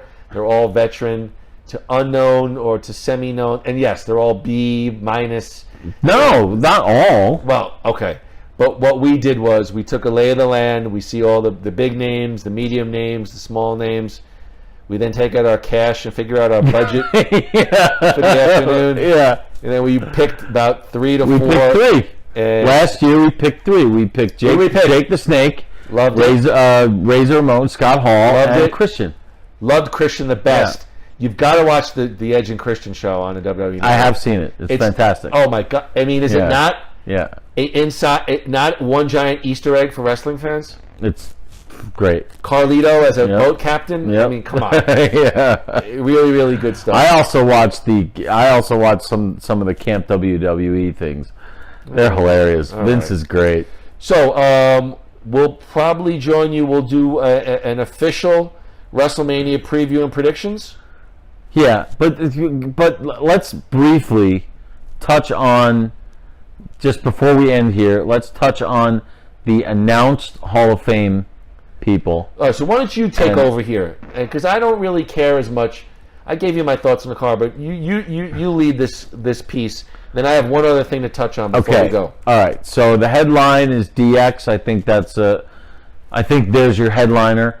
And while not as strong because it's a faction, although, I mean, do they have time? No, they really don't have time to like add in the Undertaker anymore.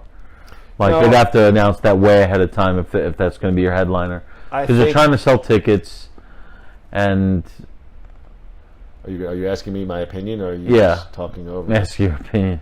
I like the pick. I think it's a good pick, analogous to New York. It's edgy. I think ultimately it was a way to get China into the Hall of Fame without maybe inducting China into the Hall of Fame. I'm interested, but yet maybe not excited. I don't think it would be enough for me to. I'd almost rather see Triple H booked solo. To me, that would be a Hall of Fame ticket to get. Yeah. I don't know. And I love DX, and they've done absolutely nothing wrong, and they didn't have 18 million incarnations. They had a few. But, you're getting Triple H and Shawn Michaels. No, it's not a headliner. That's the thing.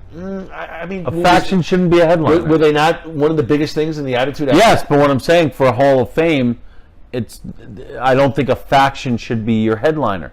I think it should be one guy, an emotional roller coaster. Last year Goldberg or Angle? No, last year was Goldberg, right? Yeah. Now, from what I have read, they're changing up the format of the Hall of Fame because what happens is It goes on too long. it goes and by the time Goldberg comes out, they've already been there for 6 hours, and Right. and the hall is half empty for your main event guy. From what I've read, there's going to be no inductors, meaning, Jerry the King Lawler, whoever's hosting, is just going to maybe do the video package and then introduce the inductee and let them speak. So you're not having two people speak for one, which I don't like. See, I'd rather than tighten it up and have, instead of 8 people, induct 4 or 5, and maybe make some limits to the. But I always like to hear, I enjoyed when Stone Cold inducted Bret the Hitman Hart. I like to hear, his sort of take on it. I liked when Vince inducted Stone Cold. There have been some very, I even enjoyed Arnold when he inducted Bruno Sammartino. Yeah.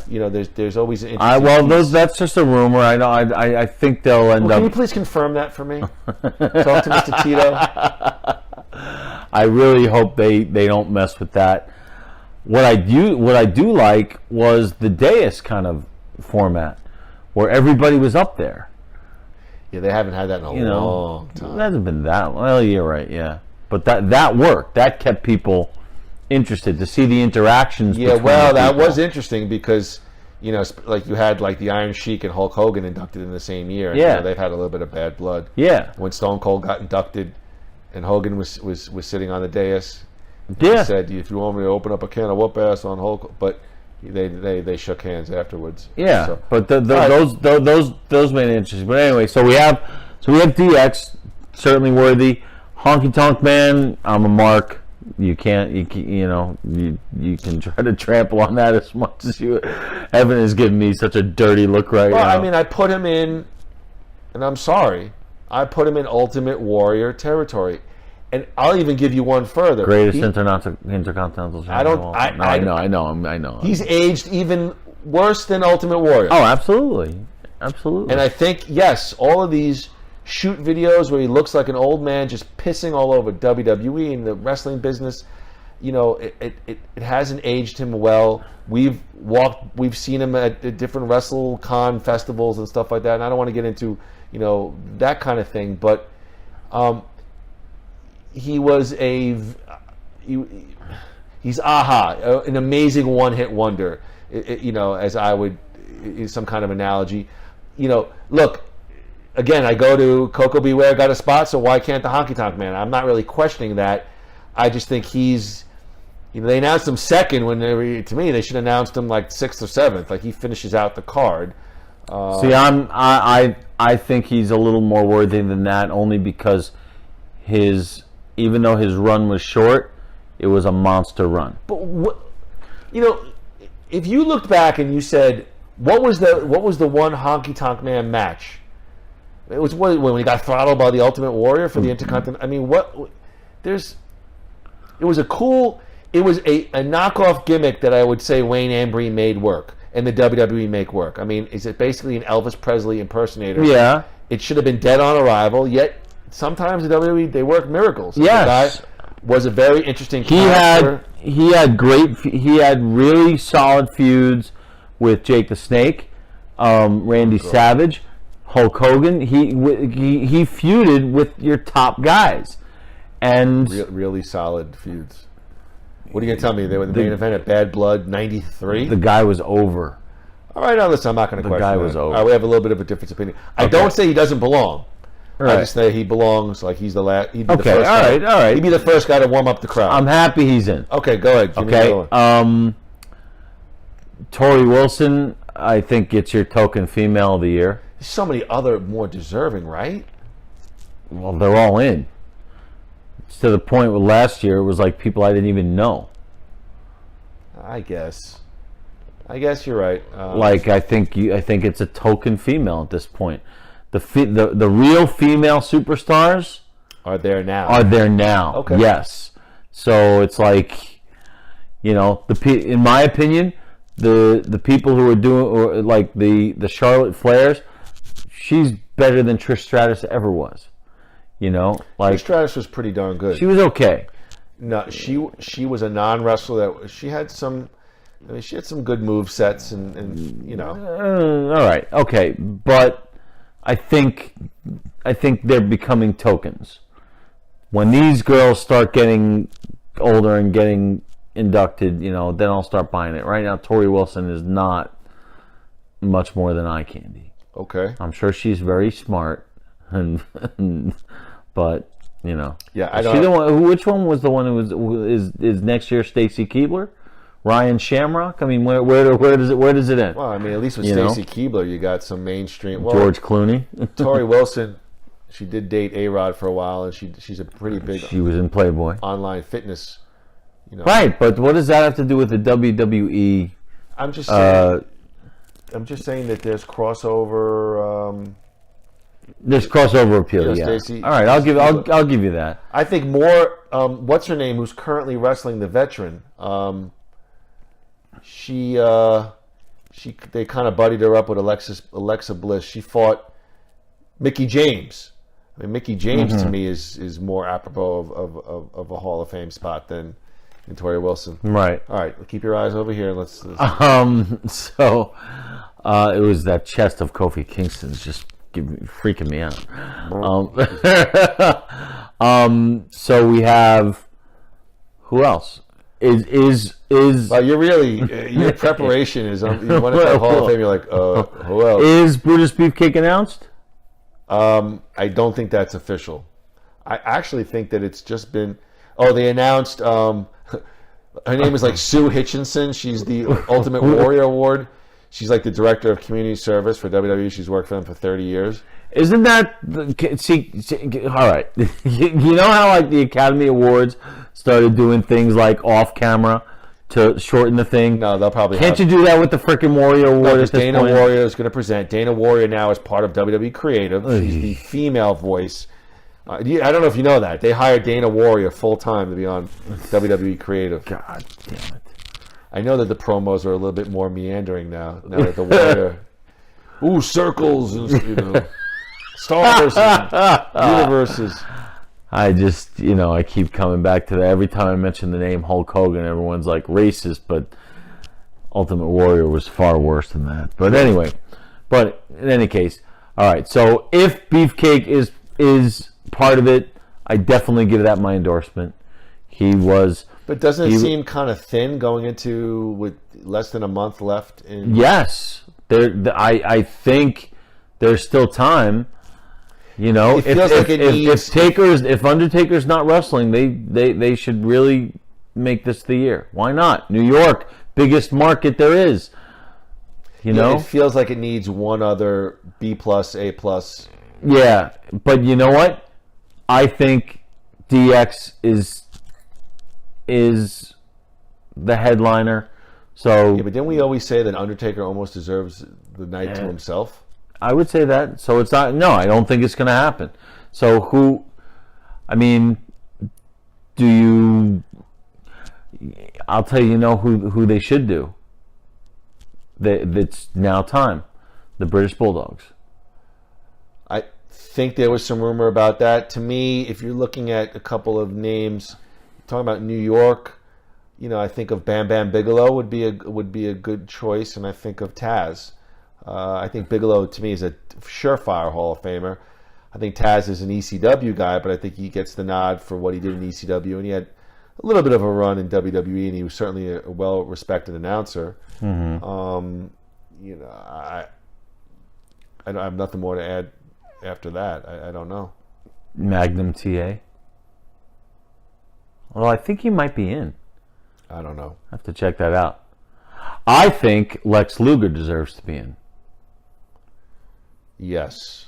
And I think, I mean, they got to announce at least 2 more people. Okay. I would think. But I fully support Brutus Beefcake in there. He definitely. Do you have an opinion on that? Brutus, I put him a notch higher than Honky Tonk territory. I do too. But you know, to give it an acting analogy, he's a comic sidekick. I mean, I never thought of Beefcake more than just sort of a sidekick. Maybe he was very good at it, but I know Bruce Pritchard talks pretty fondly of him, where most mainstream critics ravage Brutus. I think he was okay for his time. His show, The Barbershop, was a good conduit for storylines and moving plots along. But I don't really. He was a very effective heel in the beginning. Yeah, I don't really put him on any kind of level that Hall of Fame per se. But listen, it's wrestling. So if anything, I think the barber thing sort of killed him a little bit, because then he became like a baby face. Brutus Beefcake. Right, but then when he turned face, Chippendales. Right, but then when he turned face, he became like really super goody two shoes, and it sort of hurt his mystique a little bit. But he had an effective career in WCW too, Effective? Well, all right. Is Hacksaw Duggan in? Yes. All right. He got in a long time ago. Yeah. So, well, I guess it'll be interesting to see who's you might start up on to the see docket. more and more Attitude Era guys, you know, like Big Show. I mean, you got guys that are starting to slowly phase out. So my last related wrestling question is, are you excited for Howard Stern Comes Again? Oh, yeah. I already ordered the book. Oh, really? Yeah, on Amazon. Okay. And the good thing about Amazon is that it will, even though it comes out on, I think, May 24th, something like that, it will arrive that day. Okay. Like they ship it so it arrives the day it's released. Okay. So I did my research on that. Very good. I'm very excited about that book. And I'm looking forward to Sour Shoes doing the audiobook. Howard said he wasn't going to do an audiobook. What a dick. Fuck the book. I'm not going to read it. Why does he have to be different than everybody else? What is the revelation that he lied about? Oh, God. See, he's such a great master manipulator because he already put out there's something in the book that he said he lied about on the air all these years. All these years? Yes. Some people have referenced a lot of crazy stuff. Homosexuality? No way. No way he reveals that. I don't think so. Cheated on his wife? First wife? Maybe. His hair? That's got a lot of criticism. It can't be. Come on. Is there something, a piece? If he has an incredible head of hair. He's saying that it's something that he lied about. If it's his hair, then it's something he continues to lie about. Well, yeah. I mean, it's gonna be revealed up until when the book is released. Are his parents actually dead, and he's just been doing impressions of them? I don't know. I think he would announce that. No, I know that. It can't be homosexuality. I think we should close it on that point. I think we should close. No, you've just opened up a can of worms now. I think we should close on it can't be homosexuality. What do you think? Well, it's got to be something big, because if you don't build it up like that, I don't know. I'm hoping he addresses a couple of things. Was he molested by Michael Jackson? No, but what I'm hoping is a couple of things. Number one, I hope he addresses the situation with Artie Lang. Mm-hmm. supposedly there are 2 chapters devoted to with Artie. I think the other thing is, he's going to spin it in terms of a positive, but I think, this whole evolution, he sees it as growth. I think he's going to reference something happened. Maybe that's the thing that he lied about. Something happened, something that made him want to change his style to be a little bit more non-confrontational, a little bit more politically correct. And I think that his fans, now, the whole thing with Wendy Williams, he's kind of gone Hollywood. I hope in some form or fashion he tries to at least explain himself. Whether that's going to be good enough for hardcore fans like you or me, that remains to be seen. But I'm like everybody else. I get very angry, and I get very hopeful when I hear him sort of reference the old days, or he goes back to his old style, and I'm like, wow, it's the Howard I missed. And I do, maybe not as much as maybe you or other people, I do criticize him, but I do find myself, not as much as I used to, but I'm still drawn to 100 and 101 during the day. I always check in to see what's on Howard, what he's talking about, or what kind of guest. That still hasn't changed. So, all right, I've got one more possible thing he's lied about, and we can close it on that. Go ahead. He and Robin had sex. Yes. That's I'm interesting. sticking with that. Okay. Have you heard that anywhere? No. I don't I'm think gonna that's. stick with I don't that. think that's because I think in order to sustain the partnership, but that's I've not heard that theory or that at all. But that means that she's lying too, because she's been trying to guess. Yes.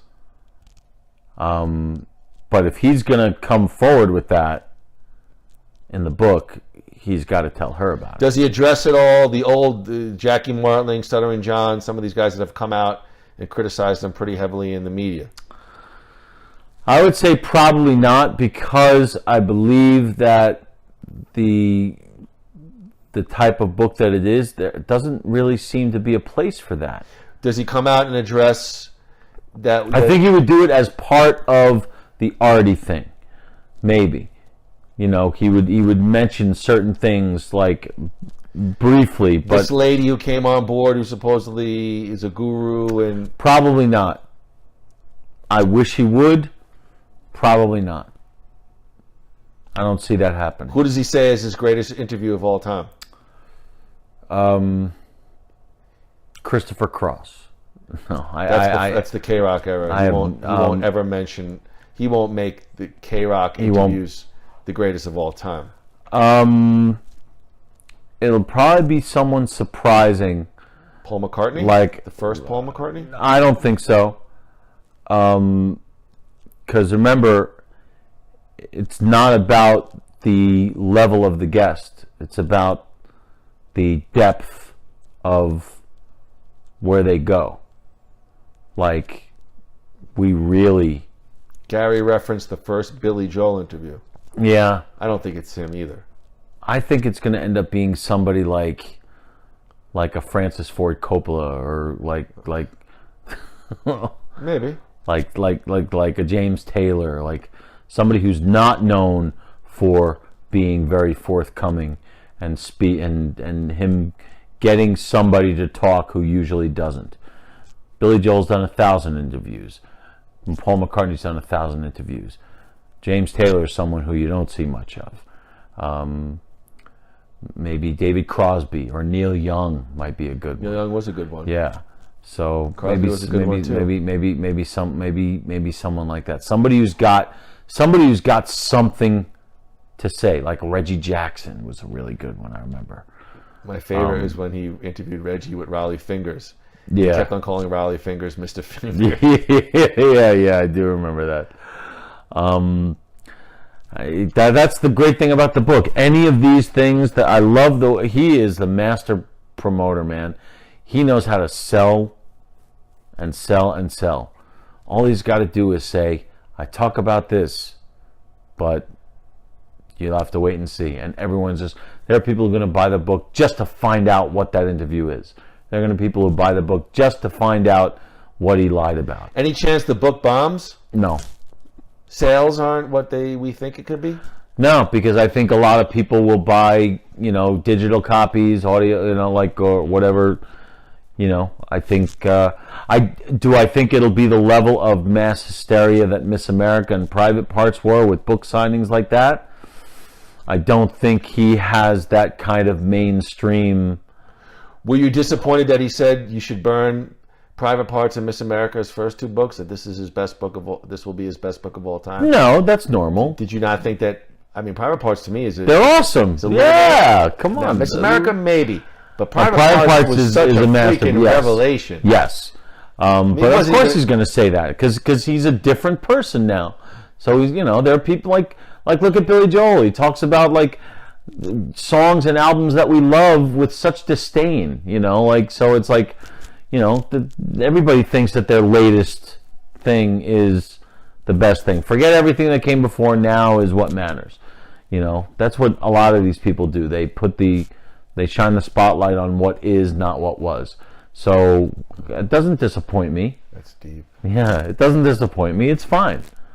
I still have an unopened copy of Miss America somewhere in this apartment. All right. And, well, yeah, but it's exciting. So by the time we meet again, nothing will have changed. No, nothing at all. Yeah. I'll probably be 10 pounds. Yeah, the book will still have not come out yet. WrestleMania will not have happened.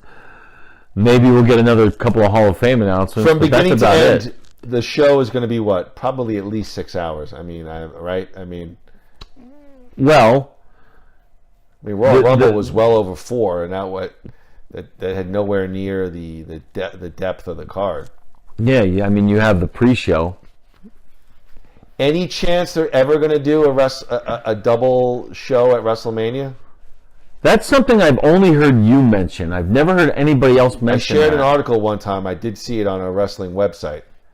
What if they made WrestleMania just a full-blown week of attractions? Meaning, it could start literally on a Tuesday night. I mean, you're vacationing like it's the Super Bowl. Your Hall of Fame. You've got your NXT Takeover show. You've got your Mania A, Mania B. I'm not sure what you call it, Well, everything that you're saying they already have except Mania A and Mania B. True. So they already have all the other stuff. Yeah. No, I think they should keep it. I think they should keep it the way it is. They just what they do is they overbook it. Well, I think that they flip-flopped I think the Hall of Fame is now the first event, and then I think they're going to do the NXT Takeover. I'm trying to think if they did. They could do an undercard. No, because they're not going to want to dilute it. They're not going to want. They're going to want to put their best stuff on. Maybe in Tampa we'll do. We go to Tampa, which I hope hopefully God will, we'll do another one. But maybe we could do the NXT Takeover show the night before Mania. Yeah. Yeah. You say it with such verb. Like most podcasts, we start off with a bang, and now we whimper out some 2 hours later. An exhausted Groo and a completely dissatisfied Evan Moody. So we will see you. So T3 is great. we finished talking about it we totally forgot what our fuck T3. What our headliner was. Well, listen, we hope that Terminator Dark Fate has some promise. I myself am looking forward mostly to the Godzilla King of All Monsters movie. And I'm looking forward to WrestleMania. It does feel like this WrestleMania card, it does seem to be, at least the build-up is a little bit firmer, a little bit more exciting than last year's. I am, yeah. Yeah. I see. Here's going to be the key piece of what's going to really make us enjoy the show or not. When we're going to an outdoor stadium, we loved New Orleans because it was indoors. Orlando, that sun bear down on us. We were pretty exhausted by the time the show ended, and it was humid. Now, New York could be cold. I guess I'd rather it be cold than hot and humid. Yes. We'll bring jackets on. But we also have better seats than we did in Orlando. Yeah, Orlando, we were like up there. Way up there, Some yeah. Spanish guy sitting behind us cursing all the time. Yeah. We have better seats for this one than we did for Orlando. So look, we're going back to New York, our hometown. Looks like we're going to do WrestleCon. Looks like we got WrestleMania and Raw. Maybe we'll sprinkle in a Pritchard show. It should be another amazing weekend. Always a great time, no matter what. So, I'm Moody. I'm Groo. And you've listened to Nothing Worthwhile. Wrestle. That's it. Peace, everybody. Love, peace, and hair grease. All right, enough with the deep gimmicks. All right, we'll see you next time.